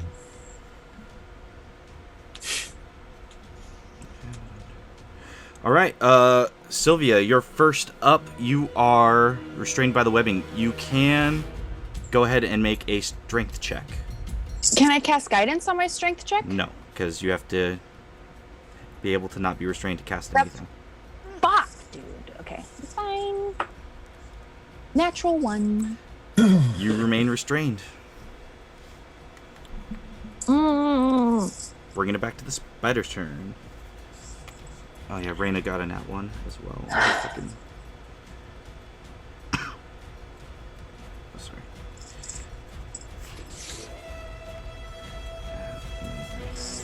She also rolled low. Okay. So that brings it back to the spider's turn. The first spider is going to try to bite Garen again. And that is going to miss. As it bites, Garen rolls out of the way. Next one's going to take a bite at Kalashal. And wow, another miss. This dice is going to dice jail. As Kalashal kind of rolls backwards, like doing a backward somersault out of the way. Siegfried. I seriously rolled a 3, a 2, and a 2 to hit. Siegfried, as this one goes to bite you again, you bring your shield up. You grab it from next to you and grab the shield.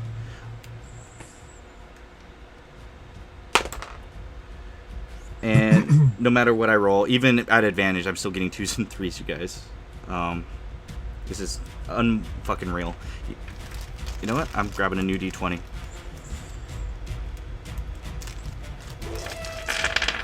Okay, mitts. Seriously, another 2, then a 7. So still misses mitts. I've never rolled so many 2s in a fucking row in my entire life. And then one of them is going to skitter away from Reyna, who is going to make an attack of opportunity at disadvantage. Because she's prone.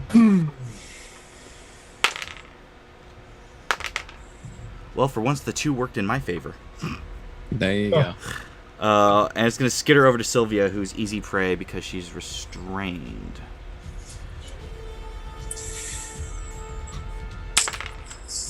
Oh, that's way better.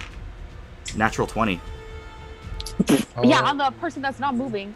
No, it's not. Okay. Yeah. Word. Sentinel at death's door. So that's 8 points of piercing damage, and go ahead and make a Constitution saving throw. I can't help you with this part. 6. A 6. Oh my god. Okay. Oh, no. Oh no. Yeah, hang on. I gotta make sure I'm reading this right. Oh no. Did the DM Okay, just go, oh no? Okay, so you'll take 16 points of poison damage. Oh, halved? No. Oh, yeah, halved because of your armor. Yes. Aha. Yeah. Okay. Aha. Whew. Okay. And that's it. If you were reduced to 0 hit points from that, it'd be different. Okay. Good. Okay. That is their turn, bringing it to Mitz. Mitz, you're So- laying down. Spider just bit you and try to bite you again. So, instead of trying to get up from underneath the spider, can I grapple him and try and get advantage on top of the spider? Yeah, go ahead and roll to hit to see if you can grab him. It's at disadvantage because you're on your back. Okay. All right, so that is 27. Holy fuck. Yeah, that I hits. rolled a 19 and a 20, so Okay. yeah, and then I just want to kind of like wrestle my way on top of him. Okay, go ahead and roll animal handling. So that is alphabetical. Duh. That's a 23. Barely. It rolled a dirty 20 to try to buck you off. Okay. Okay, so you use your turn to get on the back of the spider. No. I wanted to like wrestle it prone. Like Okay. No. Yeah. So yeah, you do manage to pull it down then. Okay. And can I use my last bonus action to punch it in the face twice? You could have one action, or yeah, but not the bonus action for that. Okay, I'm gonna punch it in the face once then. Okay. At advantage because it's prone and I'm on top of it, right? Well, you were also technically prone because you specified you didn't get up. No. So I wanted to like roll. Oh, and change flip it. Okay. Yeah. Okay. I see what you're saying. Then yeah, it would be at advantage. Okay. Natural 20. Okay. And that's 11 points of bludgeoning damage to the face. All right. So yeah, you grab the spider, spin it around, and just punch it in the face.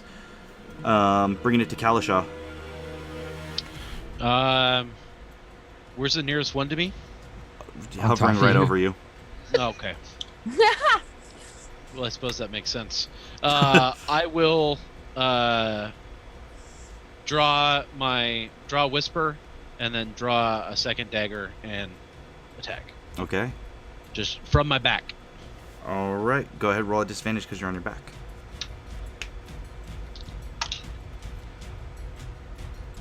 Uh, 16. Hits. And then the dagger. The dagger hits AC 20. Hits.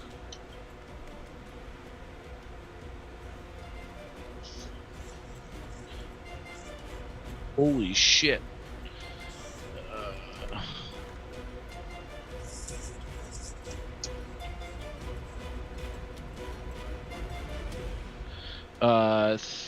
34 points of damage from Whisper.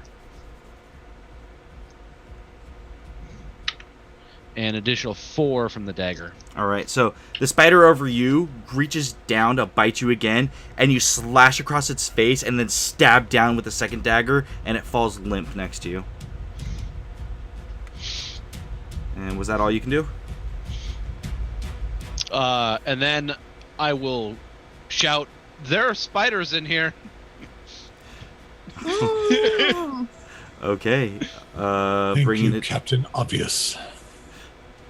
It's Kalishaw. I was waiting for somebody to say that. Siegfried. Can the spider above me please make a Constitution save? It certainly can. Trying to beat 15. It got a 9. It takes 2d6 of radiant. 7 points of radiant damage to this spider, and I'm guessing if I try to get up and move, it'll provoke an attack. Yep. Don't care, gonna do it anyway to make my way to Sylvia. Okay. Exactly. And it is going to miss as it bites again, just hitting you in the leg armor. You move away, and you're able to get to Sylvia. It's not a super large chamber. Okay, well, that was my action and movement, and yeah, no bonus action stuff. All right, Garen. How large is this chamber? It's about 50-foot diameter. Oh, okay. Then I'm gonna cast Misty Step Okay. to Bamf about 30 feet away. Okay. Get up and then blast the spider that was attacking me with a firebolt. Okay. Go ahead and roll the hit. And that is a 15. 15 hits. I rolled a 6. Ooh, that's 13 points of fire damage, though. All right, 13 points of fire damage. Yeah, as the firebolt hits the spider, you hear it screech, and you can hear the bubbling of the venom and poison inside of it as it cooks a little bit. Was there anything else you could do? No. Okay. Ugh, so gross. Bringing it to Abigail, who is going to stand, and she's going to rush at the spider that's over Reyna. And make her 2 attacks. That super hits. Wow, now I'm getting 18s and 17s. Well, she was due. She was due. So I mean, she was 18 rolling shitty earlier. 18 total points of damage as the two scimitar strikes lash out at the spider. So yeah. And Reyna is going to stand and stab down with the flame-tugging dagger. And that's a natural 20, folks. Oof. Yeah. I mean, Can I use mine again? No, she got the natural 20. Oh, she got it. Never Yeah. mind. No, I used it against hers. Haha. no So natural that's 20s for That would be anyone. so silly. 16 total points of damage on that one. And with that, as she just strikes down with the flame-tongue dagger, it just embeds itself right in the back of its skull, and it falls limp and dies.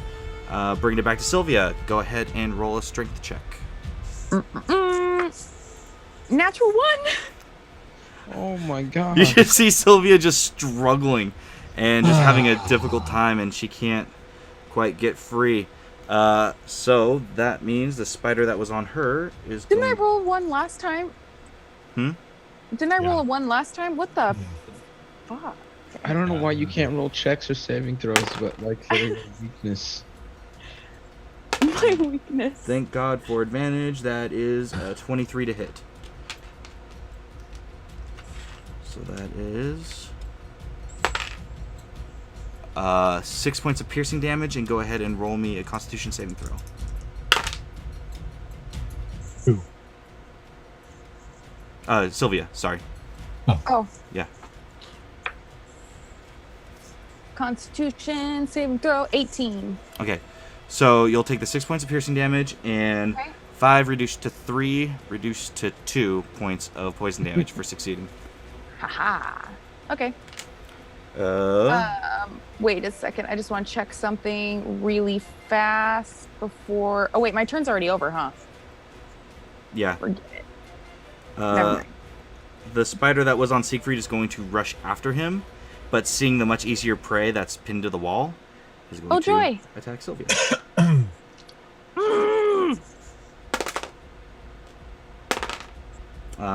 Which is going to probably miss with a 16. Yes. Okay. And then the last spider is going to attack Mitz. That's a natural 20.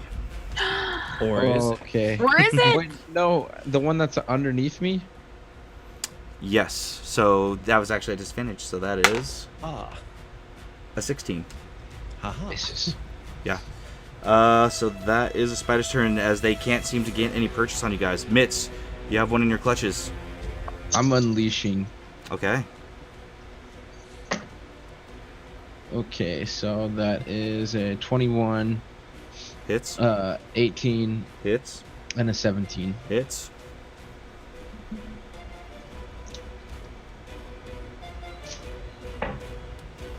Um, 11, 6, and 7. Okay. So 24. as you're holding it in a leg lock, you're just beating it in the face, and finally you just hear a crack as your fist breaks through its face, and it's dead. Okay, and then I'm going to use my movement to run towards Sylvia. Okay. You don't get quite there, but you get close. Okay. You could use a step of the wind if you would like to get there. Oh, no, that's okay. I have 45. I'll just wait till my next turn. Okay. Kalishaw. So there's 1 or 2 by Sylvia. 2 by and Sylvia. 1. Okay. That's Is all that's anybody left. else in immediate? Okay, cool. Lazily from my back, I will throw Whisper in the direction of Sylvia, aiming for one of the spiders, yawning in the process. Go ahead and roll the hit. 29? Oh. Yeah, kind of hits. Okay. I rolled a 19.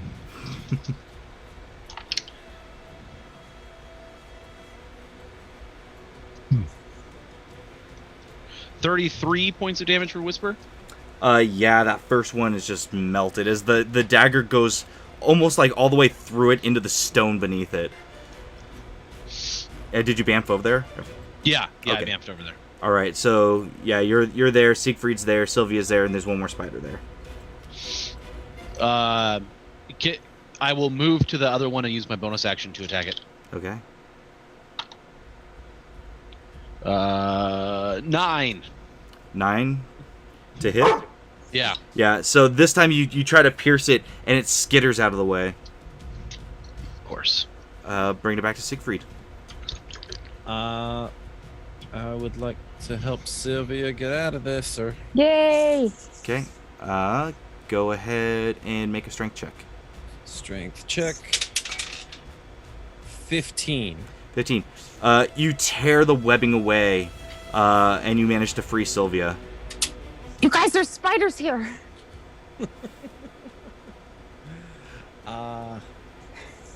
No. Is there a bonus action or anything? I'm looking at my. Oh, no. I just don't want to spend spell slots because I can't afford them. Nope. Okay. Garen. Okie dokie. I'm just gonna firebolt at the spider that I did before. All right. Go ahead and roll to hit. Yeah, that's a 23. Yep, hits.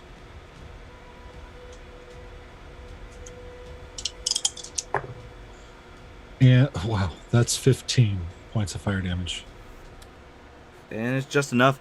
As the firebolt strikes this spider, you can hear a pop from its insides, and it just drops to the ground. And that is all of them. Jeez. Well, now that we're rested, shall we? I do not know how you define rested. That was not great. I'm gonna be honest. That was shitty, but okay. That was our fault. Don't rest in a dungeon full of spiders. Do not sleep in spider castle. I had no idea that spiders were smart enough to just like web ya. Like I super saw them coming, but right when I was about to wake you guys, I just webbed. Insight Yeah. check. Okay, go ahead and roll Can deception. I roll it? Okay, cool. I'm gonna cast guidance on myself. Natural 20. Oh, Now you get a natural 20? what were those natural 20s on your fucking strength checks? On your life. I got an 8. What's she saying tracks? All right. Seems legit. Well, Like, These what's must important have is you been tried. I did my best, like always. Okay, so back to idea of getting to bottom of hole. Sylvia, do you have levitate now? Nope. Oh. Long rest. I guess No. it's rope. We still have the climbing gear, don't we? Why don't we just use rope?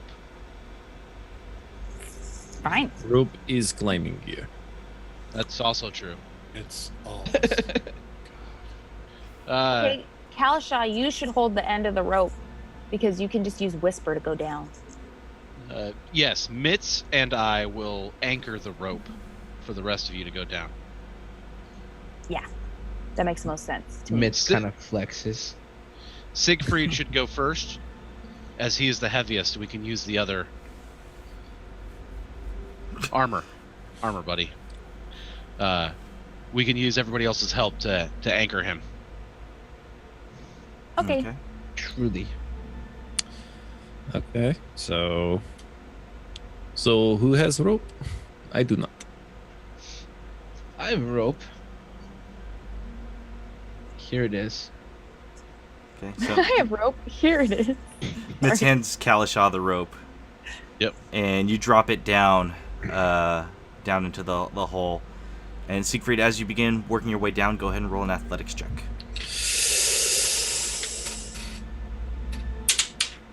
Right off my table. Cool.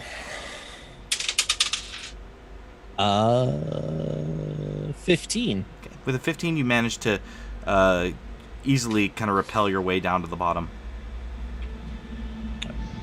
Okay, I am down safely. All right. Who wants to go next? Garen, you're a big fella. Why don't you go next? All right, Garen, athletics check.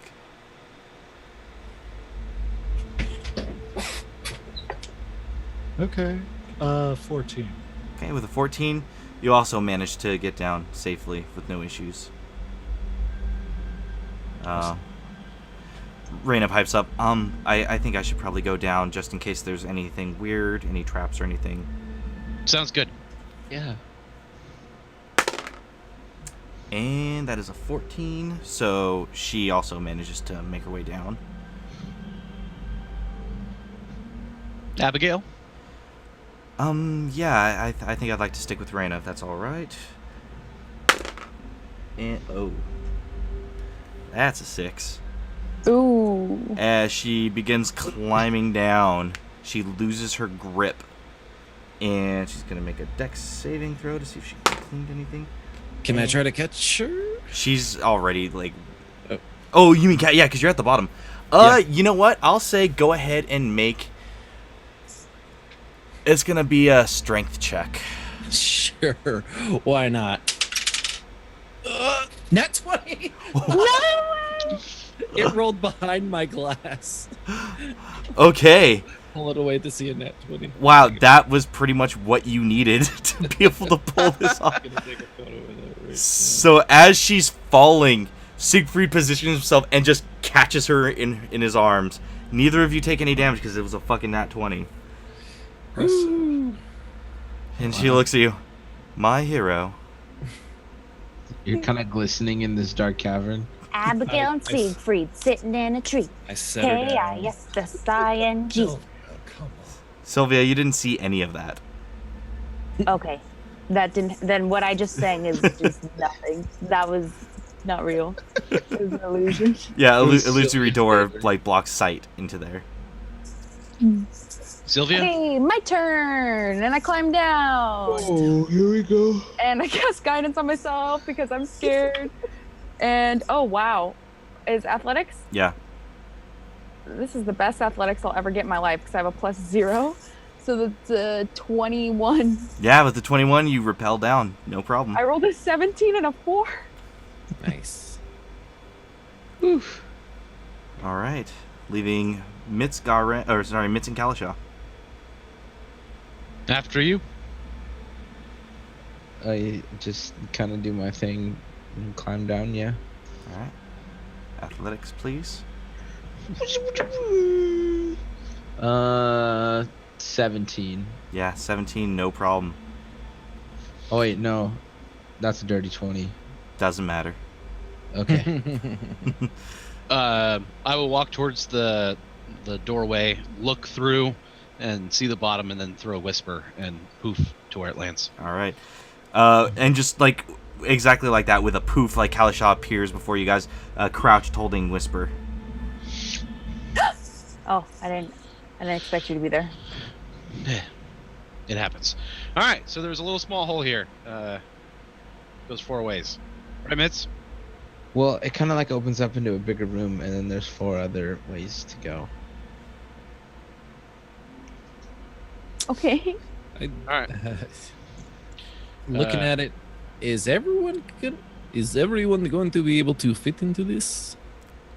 It's gonna be snug, but there's just enough clearance. Like Siegfried, your armor's probably gonna scrape real hard, but you'll get through it. Can we while we go investigate and look for traps and things and whatever's? Well, Mitz already worked through that hole and nothing triggered. Mm-hmm. Okay. I don't want to take any chances. Yeah, no, that's fair. But yeah, he already had gone through it. Okay. And then when we get to the place with four doors, It's four open passageways? passageways. 4 open passageways. Can I Can I make an investigation roll to see if there's any, like if there's more foot traffic going any direction or anything that might indicate like anything? Like words above the doors. Okay. So as you guys kind of one by one squeeze your way through this small passageway, feeling the webs clinging to your flesh and into your crevices of your armor. Sorry, man. I have to describe it for everybody. You guys managed to make it to the other side and go ahead and roll investigation, Garen. Okay. Well, while he's doing that, can I roll a survival check to see if there's a draft coming from any one of the doorways? Sure. I got a 26. Okay. And I got a natural 20. Okay, so with a 26, you look for any kind of foot traffic, and you do notice that there seems to be some foot traffic. There's not a lot in this area, period, but there does seem to be some coming from the passageway that's kind of to your immediate left. Okay. Mitz, you don't notice a draft coming from anywhere. You feel like you're too deep underground to be able to kind of feel a draft. Okay. All right. There's some foot traffic going this way.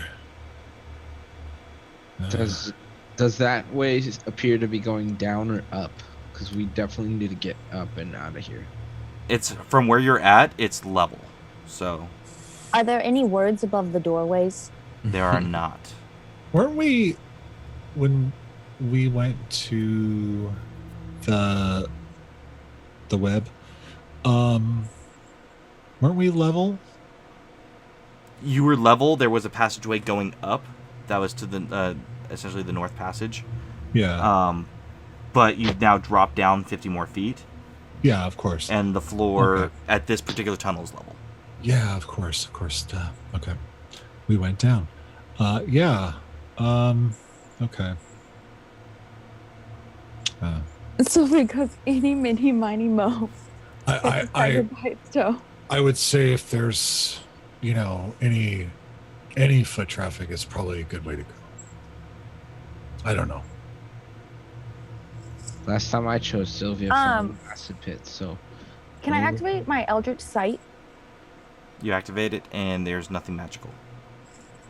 except for minutes.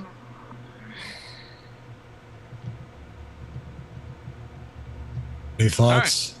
Well, we just got to pick a direction and go with it. Yeah. I'd say the left. I say traffic area. Okay. When in doubt, go left. Okay. Let's go. We'll have Reyna and myself in front, and we will search for traps. Okay, Yes. go ahead and roll investigation with advantage. Okay. Slow is smooth. Smooth is fast. Fast is deadly. Oh wow, that was 212. So 19. 19. With a 19, the way appears to be clear. Okay. And Appears to be clear. it appears to be clear. And you guys begin making your way down the passageway. It takes about 20-30 minutes of just winding passageway with no real end in sight. And the walls are damp and slick at this point before it does start to downgrade a bit. Oh god. All right. Well, we kind of have to keep going at this point. Yep. Yeah. Well, I don't feel like that's sound logic at all. well, we were up the mountain, yes. Yeah. So, So eventually, if we go deep enough, we'll come out surface level, right? Maybe. or beneath surface level. Or in like a dark, underdark. Yeah. Well, I don't know. I think we just fuck. Let it ride. I'm gonna keep going. Okay. take something from I'm gonna use primal savagery to like make one of my nails really like sharp, and I'm gonna make an arrow in the direction that we're heading on the wall. Okay, how long does the primal savagery last? I think it's just like a 1-turn deal. Okay, is it a cantrip thing? Yeah, it's a cantrip, transmutation, 1 action, self. Okay, cool. Duration instantaneous. Okay, so at various points you're just kind of carving an arrow. Yeah, and it is acid, so it's just to mark Yeah, the totally. walls. Okay. So you keep going, and it winds down and twists down, and after about another hour of walking, you start to hear sounds. Everybody, go ahead and roll perception checks. Ooh. That's 20. That's 2 nat 20s in a row. That's 20, six. not natural. Six. All right. You all begin to hear the sound of mining. No. No, this is. This might be good. What do you know about you know about this, Siegfried? As we're still. Wait, which city did we? Crackhammer. Crackhammer. Crackhammer. Yes, this. Crackhammer very popular for mining. Okay. Well, that's good. That's a good sign, right? Where there's But- mine, there's escape. It is. Maybe it's dwarves. popular for everyone. Right. So Okay. we should still approach with caution. Perhaps use sound of mining to our advantage. Right. Yeah. Okay. Stealth. Yeah, I'm gonna roll stealth. Stealth. Okay. Delphin. I'll try.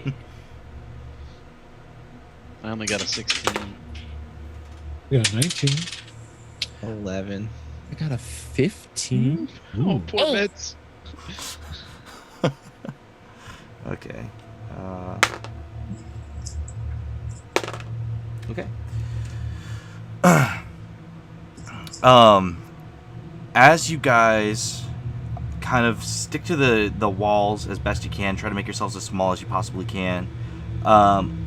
The weird thing is the mining gets louder, but you still haven't seen any light. None at all. Damn it. God, does anybody have dark vision? I do. Mitz does. Okay, so Mitz and Reyna Garen. Reina does. Oh yeah, and Reyna. So And Reyna Mitz, does, Garen, and Reyna. Go ahead and make perception checks. And we still be at disadvantage because there's no light source at all.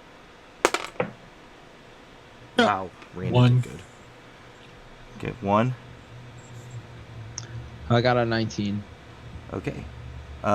So as you guys are moving, Reyna holds one fist out. And the column of people just kind of stops and you all kind of bump into each other. Those of you who couldn't see the hand motion, just all kind of like slam into each other. What are we doing? Stopping. There's something there. They look like dwarves. They're deep dwarves, aren't they? Well, it's good if they're dwarves, right? No, That's friends. not if they're in the dark. Let's approach diplomatically. What is Durgar? I'll do it. Do you speak Undercommon?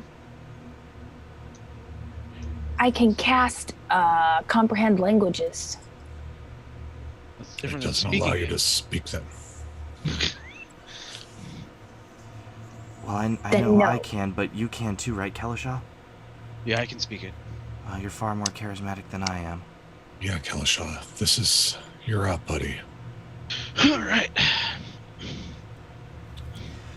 Let Reyna be your guide. What are you Through the going to dark. say? What's the plan? I was gonna start with hello. I'm gonna cast minor illusion on Kalashaw to make it look like he has a beard. Okay, describe the beard. It's very dwarven, so it's like braided, like 2 braids right here. And Sylvia's gonna say, to fit in. Okay, Largest dwarf ever. So, Reyna places her hand on your upper back Be beard bros. and helps kind of guide you towards. And as you guys are walking and kind of stepping away from the group, these dwarves are about 30 feet away. And she whispers to you, "Okay, Kalisha. So what are we gonna say we're doing down here? Like, We got lost. okay, fair enough. That's true. We were looking for a friend of ours who was a lost miner. Okay. Oh, and the floor collapsed, so we ended up here. Wait, We've been wandering around for days. Kalisha and Reyna are already away from you guys. Yeah. I don't know that because I can't see. That's true. So they're already away from us. Oh, well, that's so rude. I knew that though because I can totally see. Shut up. Kalisha, if we're going with that, maybe we should I don't know, smear some dirt on our faces or something. Good idea. Yeah. So she like grabs some of like the loose dirt and like just kind of like How are we not mining dirty? dust. There's a difference between dirty and being covered in mining dust. Okay. Yeah. So she grabs some of like the dust from like the pickaxe and like the actual stone and starts smearing it on her face, and she starts smearing it on Kalisha's face because she can actually see. She's like, okay. You do the talking. I'm just gonna guide you. Okay. And with that, you guys approach, and the Duragar see you and turn, and in undercommon, "Halt, who goes there?" Hoy! We mean no harm. We are here. We got lost looking for a friend of ours in the mine. This is our claim. We want nothing to do with it. We just want to get out of here. Surface dwellers. We should kill you where you stand. That's not necessary. We would just need to leave. I can offer you something in trade to not fight us. Okay, so first go ahead and roll deception. Does he get advantage because of the beard? No. Why? It makes him like more dwarvish Babe, they're not really or dwarves. They're- whatever. He fits in. He looks like them. 19 on deception. Okay.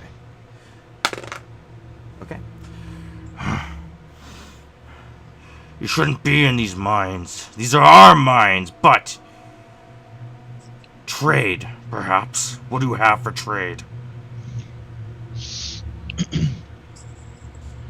I have a small ring.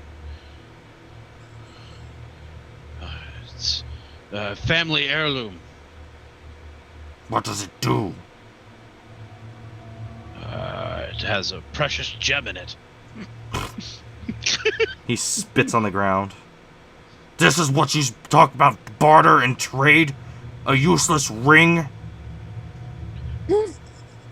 I'm sorry, I didn't mean offense. I have something else, a potion. What does it do? It helps you find companionship. I take my companionship where I please. Yikes. Sorry. We have a fundamental disagreement on how that should work. Are you telling me the way I live my life is wrong, boy? You come in here to my mines and insult me?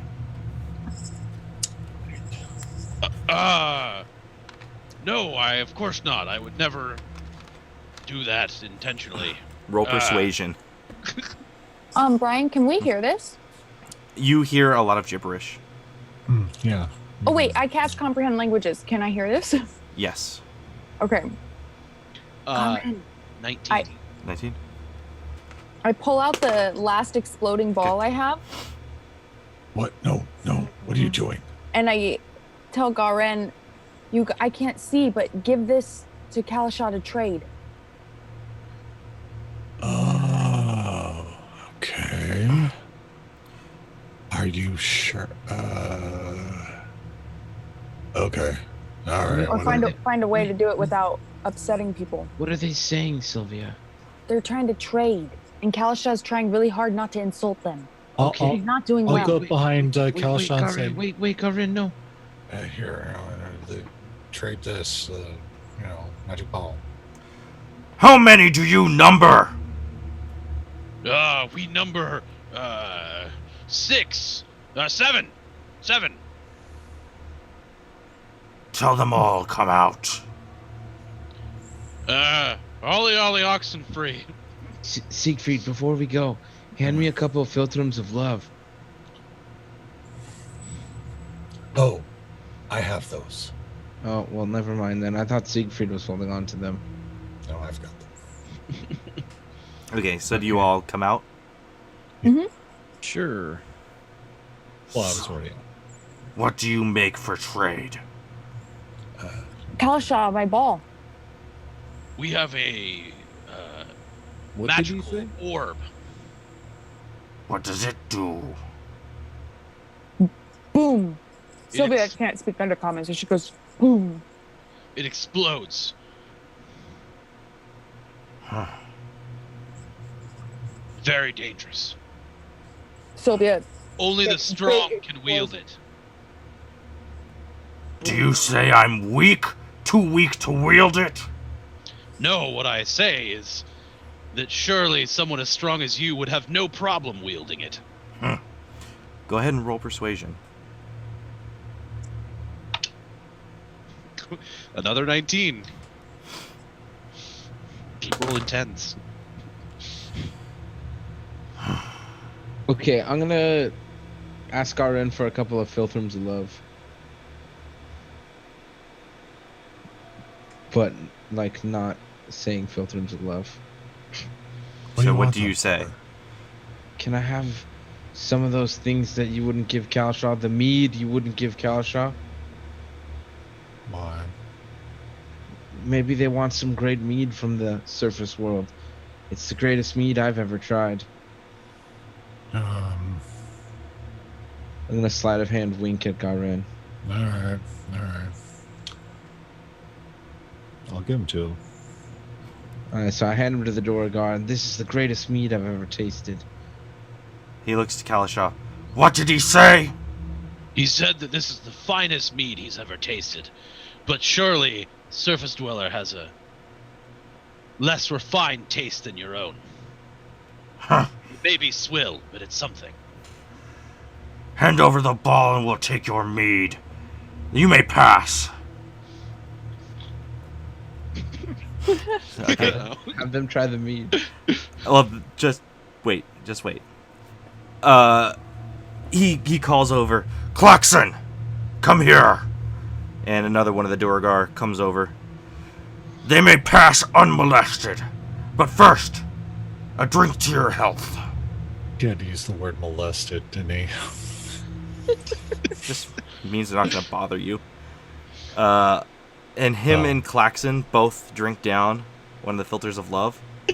And now I need to roll a d6.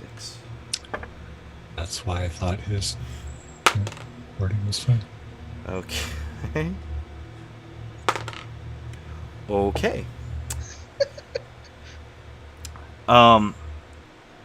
As they drink the potion, and you guys begin to walk away, you hear, "Wait!" Yes. And the one that was speaking to Kalashah looks to Garin. I have never seen a creature so beautiful in my life. Ren, he's attracted to you. Of course he is. Fuck. That's probably what he wants to do. Yeah. Tell him, my name is Tarna Molten Fist. His name is Tarmon Molten Fist. Garin, you should tell him to come with us. And at the same time, Klaxon, who he had called over, who's the blue one? Oh, no.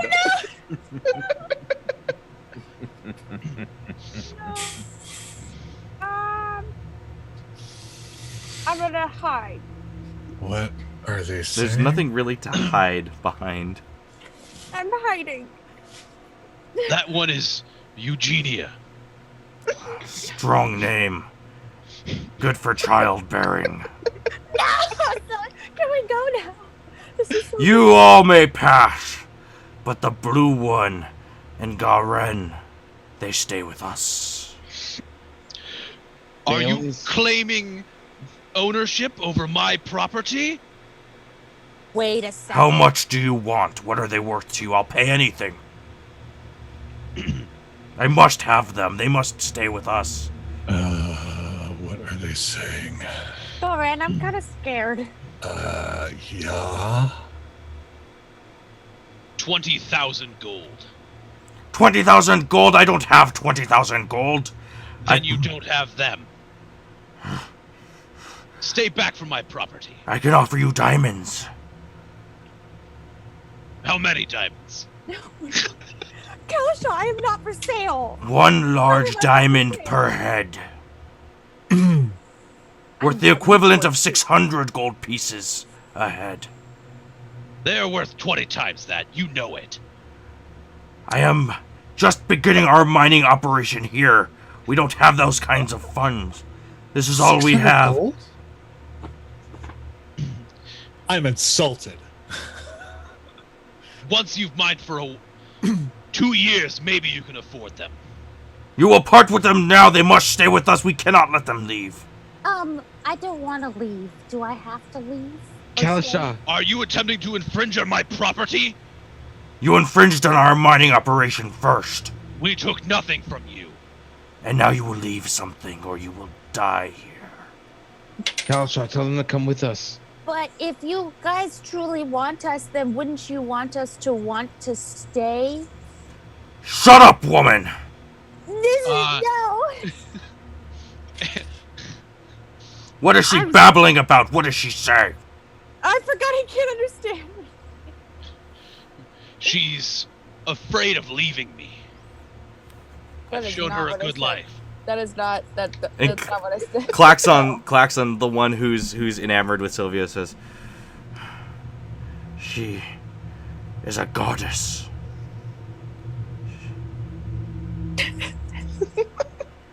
She is a goddess that is not for sale.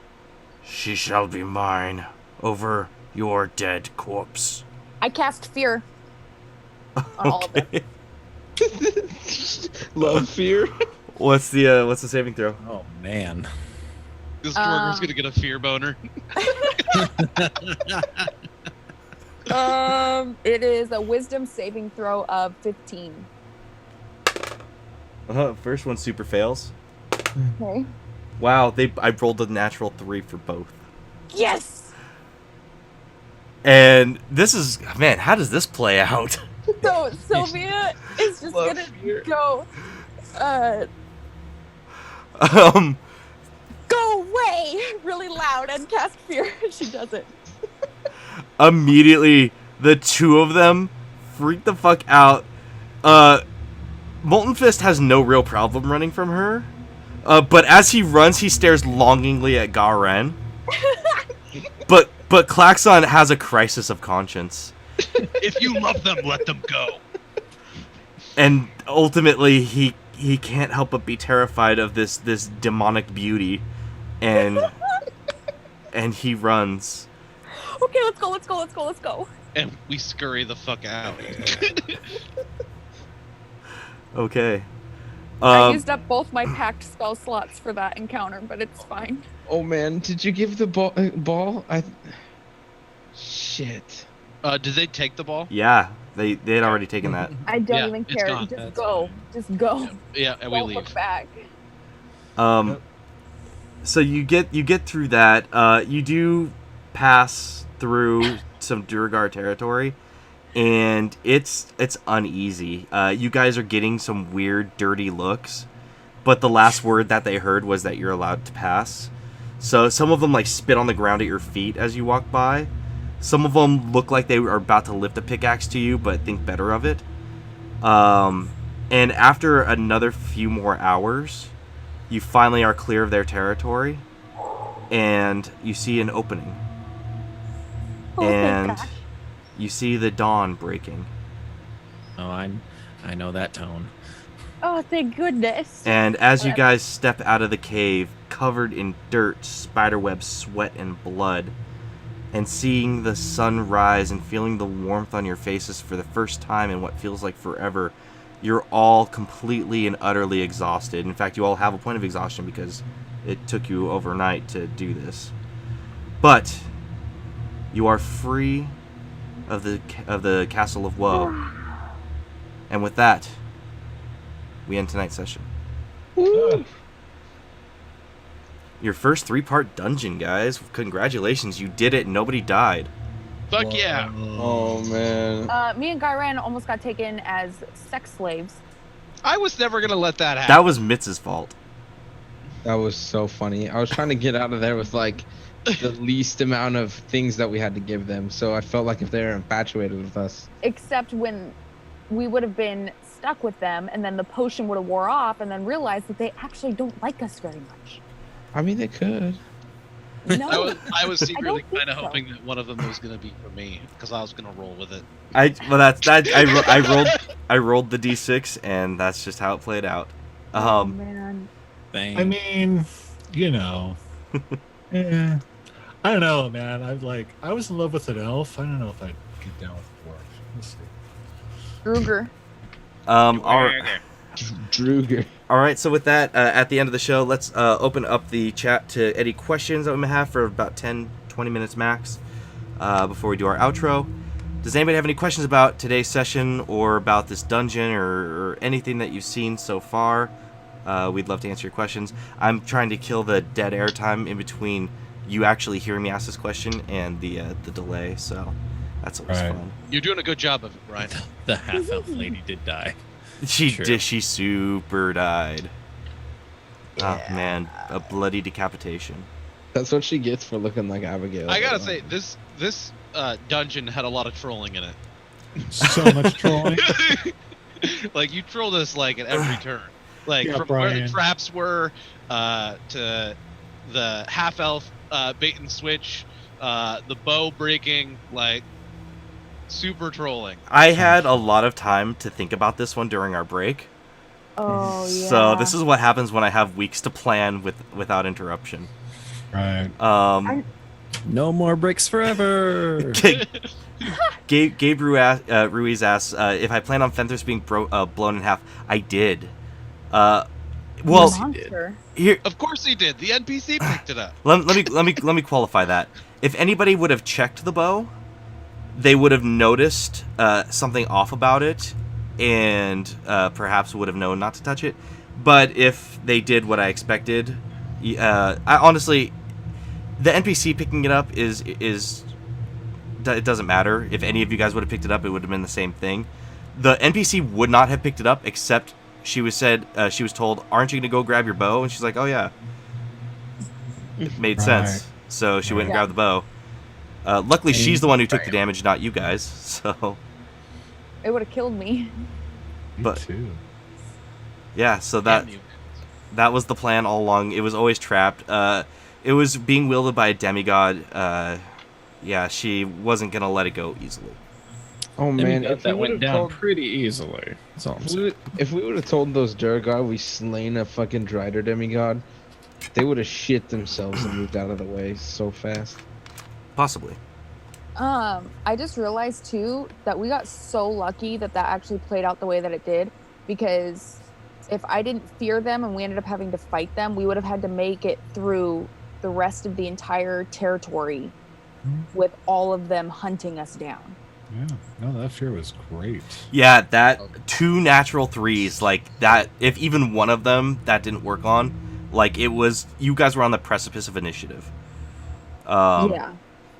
Gabe Ruiz asks, is Kalashah going to start hating illusory magic because of all the times he's been forced to see his loved ones die? Ooh. It's actually probably going to start to sting less every time he sees it, True. because he's going to realize that people are trying to exploit him for his pain. What it probably will do is hinder him actually falling for somebody else. Well, that and illusionary magic did just give him a beard too. So Yeah, I mean, there's that. Well, if my DMing can make it so that your character can never love again, then I'm doing my job. Yeah, and that's really important because that is the end goal of my character. Gabe Ruiz asks, will Garen give Mitz any more filters of love? Probably. I mean, I like to embrace the ridiculous now. I have to. This group. I personally hate chaos so much that I sometimes struggle with this whole thing. But I've just learned that, the best way to do is like roll with it. Just roll, So why not? All right. Gabe Ruiz asks, since the Tiamat armor, or the Scaled Tyrant armor, gave Sylvia the ability to see Spider Lady, does she trust it more to help her? Oh, absolutely. Absolutely. There's going to be a weird, probably character change in Sylvia as she gets closer to the armor. Because at this point, like, she couldn't protect her parents. She's useless in fights. Her friends are getting killed. Like, she's probably going to end up leaning on it for more power, essentially. So she doesn't feel as helpless, per se. Hint, hint, foreshadow. Hint, hint. That's fair. Gabe Ruiz asks, does Siegfried want to be friends with party members, or is he afraid of making connections because he thinks they will die similar to his old party? Ooh. That's a deep. good one. I hadn't really considered it. I don't know if he really felt that much of a connection to his old party in the first place. Like he Siegfried doesn't understand those types of connections. Really. He doesn't. That's why he studies people, right? Yeah, yeah, that's more or less why he does it. So he can get a better understanding, but he doesn't. That's not how human interaction works, and he hasn't figured that out yet. I love it. I think it's. But yeah, no, it's not. He actually might be afraid to learn. Ooh. Ooh. It's okay. Don't learn people. People suck. That's how Garen feels. Well, that's what Siegfried keeps. It's like, okay, well, people are a bunch of assholes. Yeah, people suck, but people keep interacting with each other. So obviously, Siegfried needs to learn about interacting with people. I guess a little bit. Talking about yourself? It could be. Ouch! Just put him on blast. Gallery. Ouch! What are wives for, huh? Burn. Life burn. This is why I've been playing at Derek's house. Oh, yeah. Gabe Ruiz asks, what do you think it will take to break Mitz's optimistic attitude? I mean, so if we ever go to like No, sorry. a universe made of like pure shiny things and butterflies, and then it just gets destroyed, probably that. On a future episode of Tal'Dorei, A New Dawn. Right. Yes, keep asking them their weaknesses for me. Yeah. Right. Just no. You just wait. That's Well, all. I mean, he might die of like sheer joy before it actually like unfolds, but like that's like his dream. Is to be friends with all of the butterflies. Gabe Ruiz asks, so what does everyone's characters think of watching Sylvia's mom being skinned alive? That was wild. We'll go around the table on this. From like the person who has least amount of knowledge of this to the most. So we'll start with Mitz. If he was like, oh, that's gross. Deep. Siegfried. You're muted. How anatomically correct was it? It was 100% anatomically correct. It was essentially like a frame by frame, like this is what actually happened. He was I don't want to say like he enjoyed it, but he walked away, feeling like he knew a little bit more. Oh no! For science. Yeah, for science. Okay, Kalisha. Mostly concern. Kalisha is very concerned about Sylvia's overall mental state. Yeah, you do notice her cackling to herself a lot more. Yeah. Burning shit with Eldritch Blast cackling. Yeah. She's losing it. Garen. That was it was basically it was a mix between concern for Sylvia and just utter just impatience with this demigod goddess whatever thing that was doing this, because it was like obvious that she was fucking with us, and I just wanted her to be done with it. And finally, Yeah. Sylvia. I think for Sylvia at this point, it's just fueling her want or need for revenge. So, That's if fair. anything, it's solidifying the idea that she really does need more power, so that though they can't have the power over her and her loved ones anymore, kind of deal. So it's more of like, not that it doesn't bother her, but it makes her mission much more clear of Yeah, you what thought she the wants to Chaos accomplish. Dragon was bad? You watch out for future Sylvia. I was talking to Dana the other day Tackles. that it's very much Brian that the end game villain will be Sylvia. What's rad is that like I won't even like. It's not even like a plan. It's just more like a natural. Oh my God, could way you of imagine if it things. played out that way? Who knows? Gabe Ruiz wants to know, who do the PC's characters think is the party leader?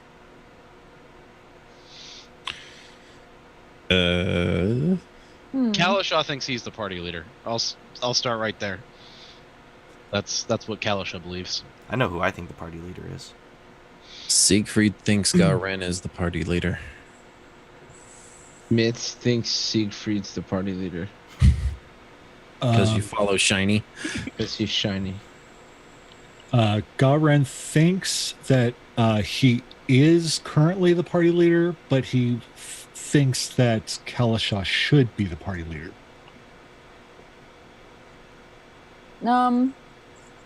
Sylvia doesn't think about it at all. That's fair. Like, she just is like, this is what we're doing. Who's got the better idea? And am I voted out? Is my idea voted out? All right. What Aegon does the Brian Eighth. Brian thinks that Garen is the party leader. Yeah, I can see that. Aegon the Eighth asks, what illusion would Garen have had to face before the boss fight had started? And man, it was a good one. Oh, you're not going to tell us, are you?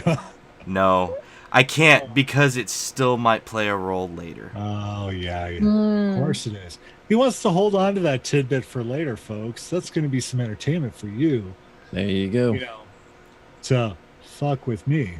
Yeah, I mean, I've already done the dad thing, so it's not that. I'll say that much. But there's a lot of tragedy in Gared's past that I get to mine for fun. So You thought we were playing D&D? Peanut Gallery strikes again. We're playing Pain and Agony. Yeah, I was thinking Dead Lover too. So Yeah. who knows?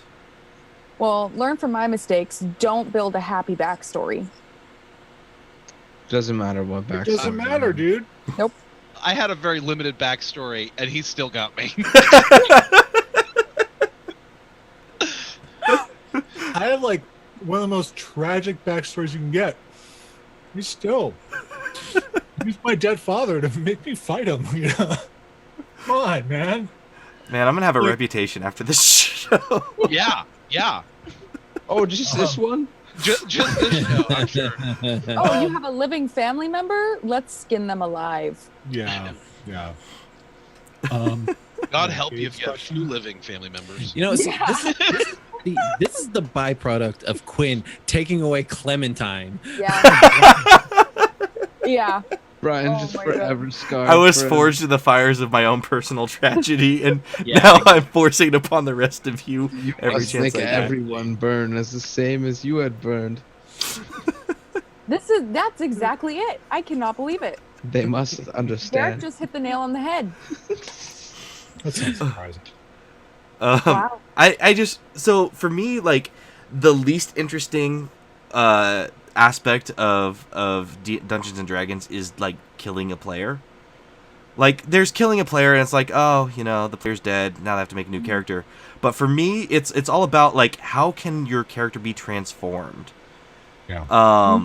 You know, like,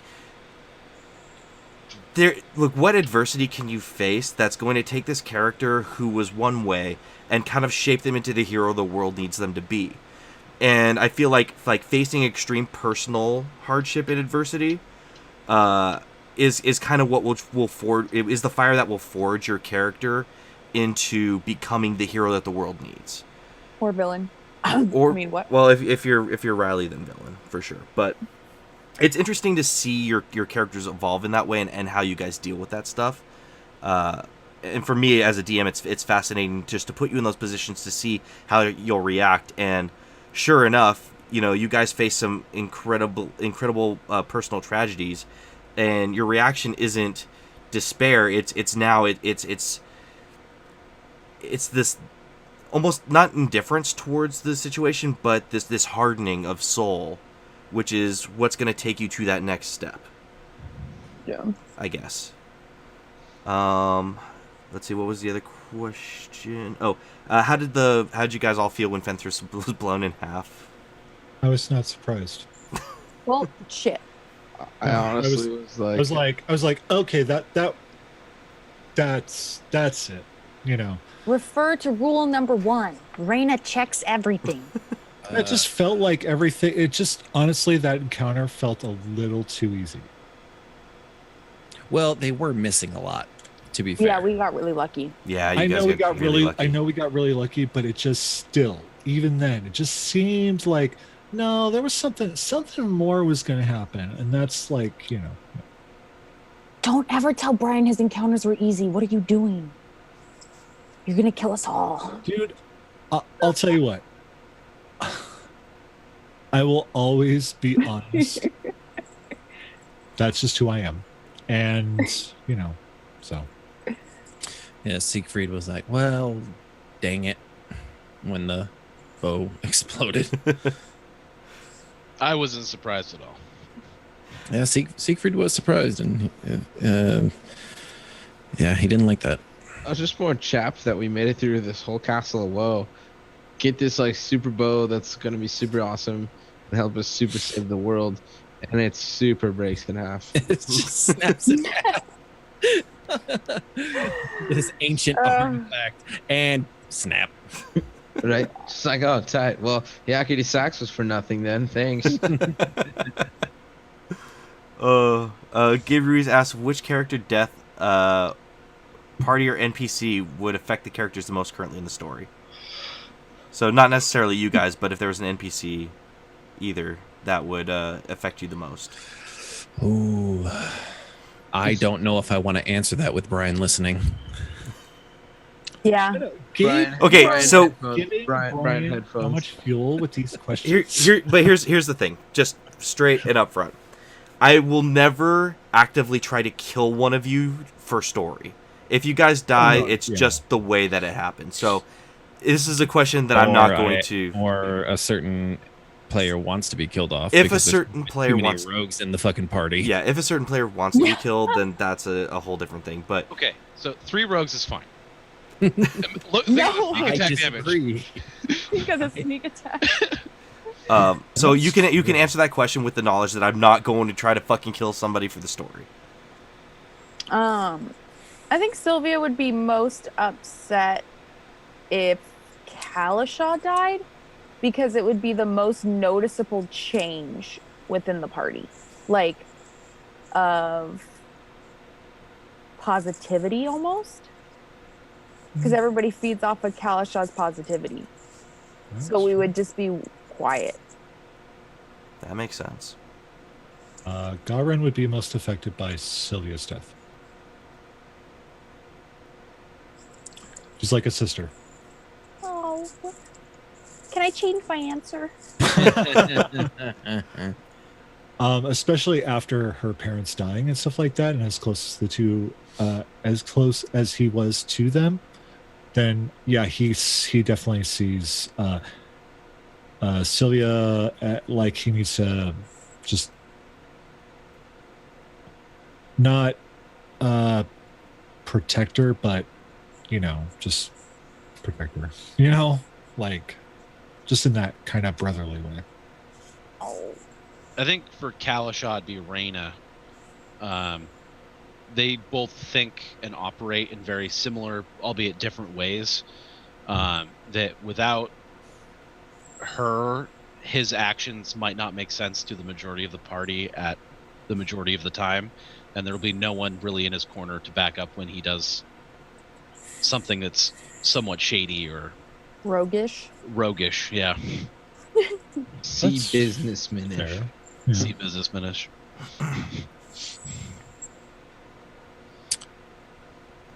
For Mitz, it would probably be a tie between Siegfried and Reyna, because Reyna found Mitz, but Siegfried's so shiny.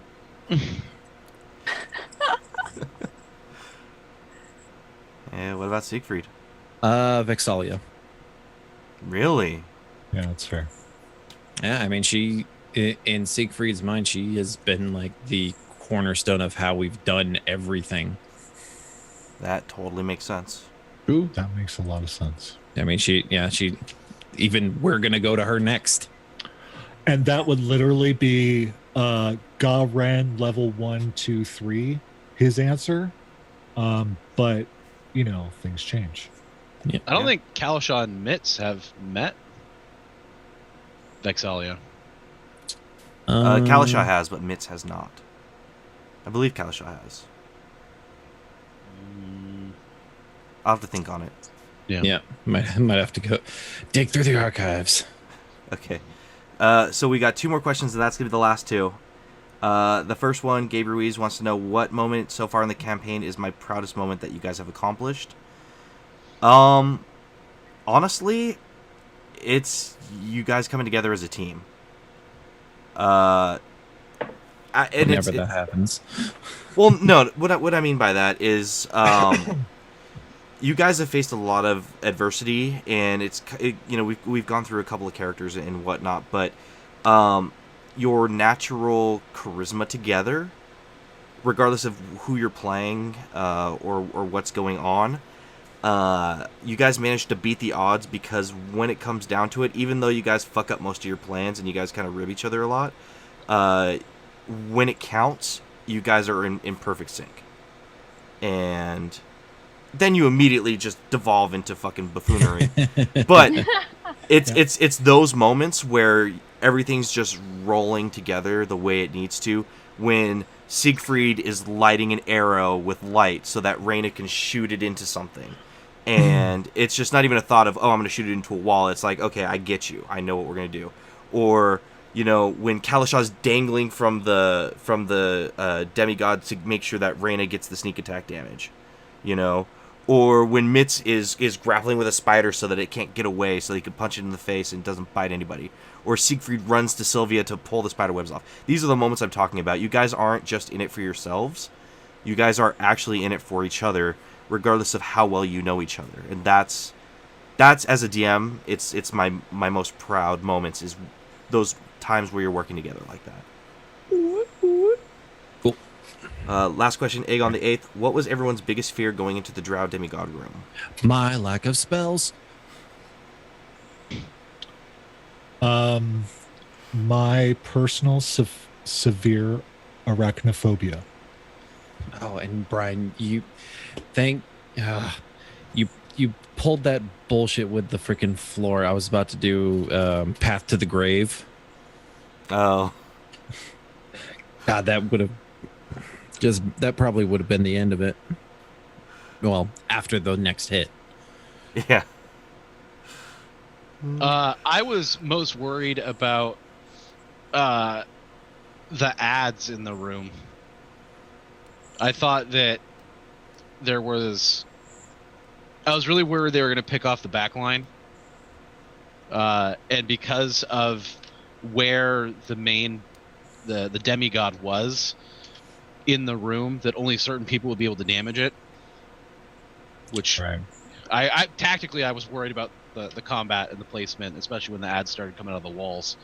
Because I also wasn't convinced that they were going to stop. Fair. It was like, yeah, sure, there are 5 spiders now that the party has to deal with, but there could be more. So Fair. that's what I was worried about. I wasn't worried. I bet you weren't. I was mostly worried about the amount of people we have that can't see in the dark, and then like even the people who can see in the dark was still impaired because it was like a magical darkness. I was really worried that we were all just gonna get tangled in the spider web and die. Mm-hmm. Yeah, I think I don't get worried sometimes because I think of Dungeons and Dragons as like a giant puzzle of like, how can I get out of this? Or like, I don't know. So I just have too much fun. So I wasn't worried. I was ready for whatever came through. All right. That's fair. So with that, we're going to call it a wrap. Thank you, everybody who tuned in and hung out with us. It's always a lot of fun seeing chat bumping like it is when we're playing. It's a really, really cool feeling having you all here hanging out with us. Let's go around the table and say our goodbyes. Sai, where are you on the internet? What are you working on? Hi, I'm here on the internet every Wednesday. I was on So Chatty last week. If you didn't catch it, go catch the VOD. It was good stuff. We had a blast. Hopefully more stuff in the works. We'll see. But as of right now, just Wednesdays. Tell your grandma. All right. Derek. Hey, I'm Derek. You can find me on Twitter and Twitch at Delta J Ford. Dumb jokes on Twitter and lots of streaming on Twitch. Stream pretty frequently.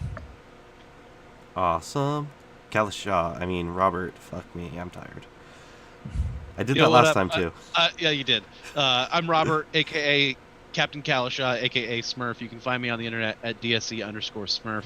I also play on Welcome to the Party RPG on Friday nights and Dumpstack Charisma on Monday and Tuesday nights.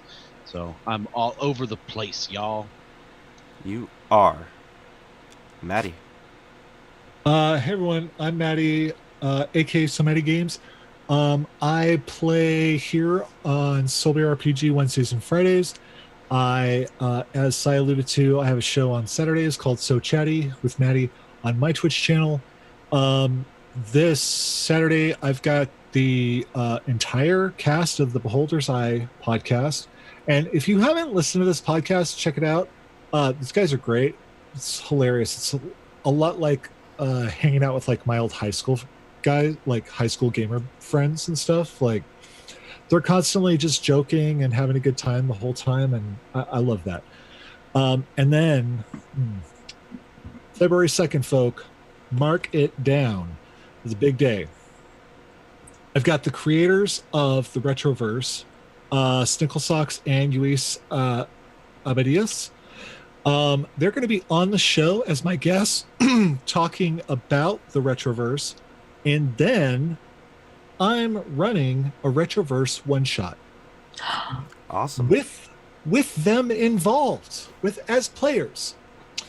Good old Robert here is since he's run a couple Retroverse one shots already, I thought I have to invite Robert. Like I am super excited because I've never actually gotten to play the Retroverse. I've always had to been the DM. So. Oh, and it was so funny because like my whole idea, I'm still doing it. I didn't realize or think about Robert in the. It's going to be a little meta for him, but it should be fun.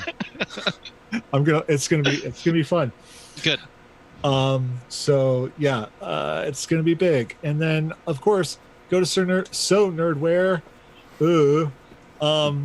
because that's what the nerds wear. It's what the nerds wear is the slogan now. Yes, it's what the nerds wear. I'm a dork.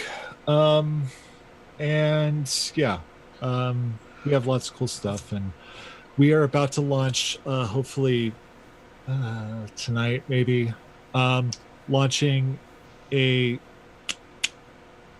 charity collection for Stinkrat Streams, who plays on Friday nights right here.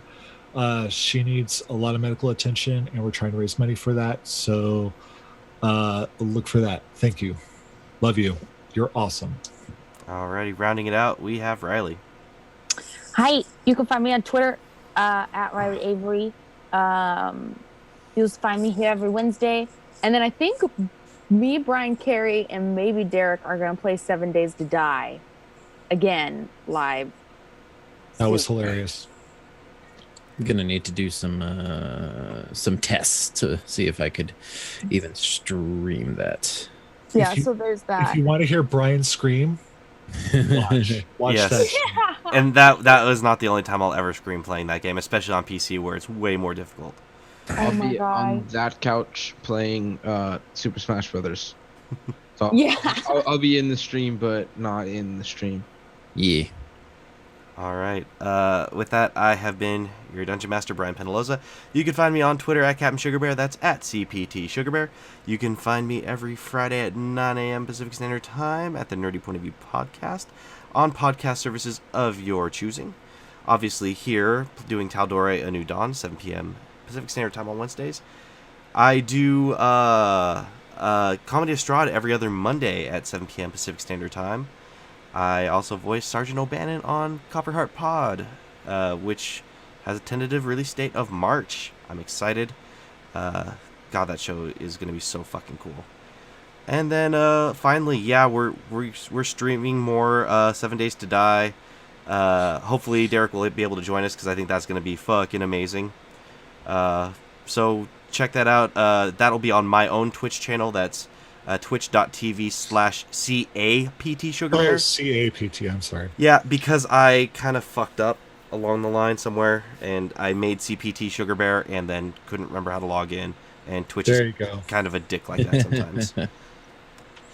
So check that out if you want to hear me scream like a girl and panic and get shot in the head by my friends. And then me hyperventilate laugh when I do it. Yep. But with that, that's been our show. Thank you so much again for tuning in, and we will see you next Wednesday on Tal'Dorei, A New Dawn. Goodbye. Farewell.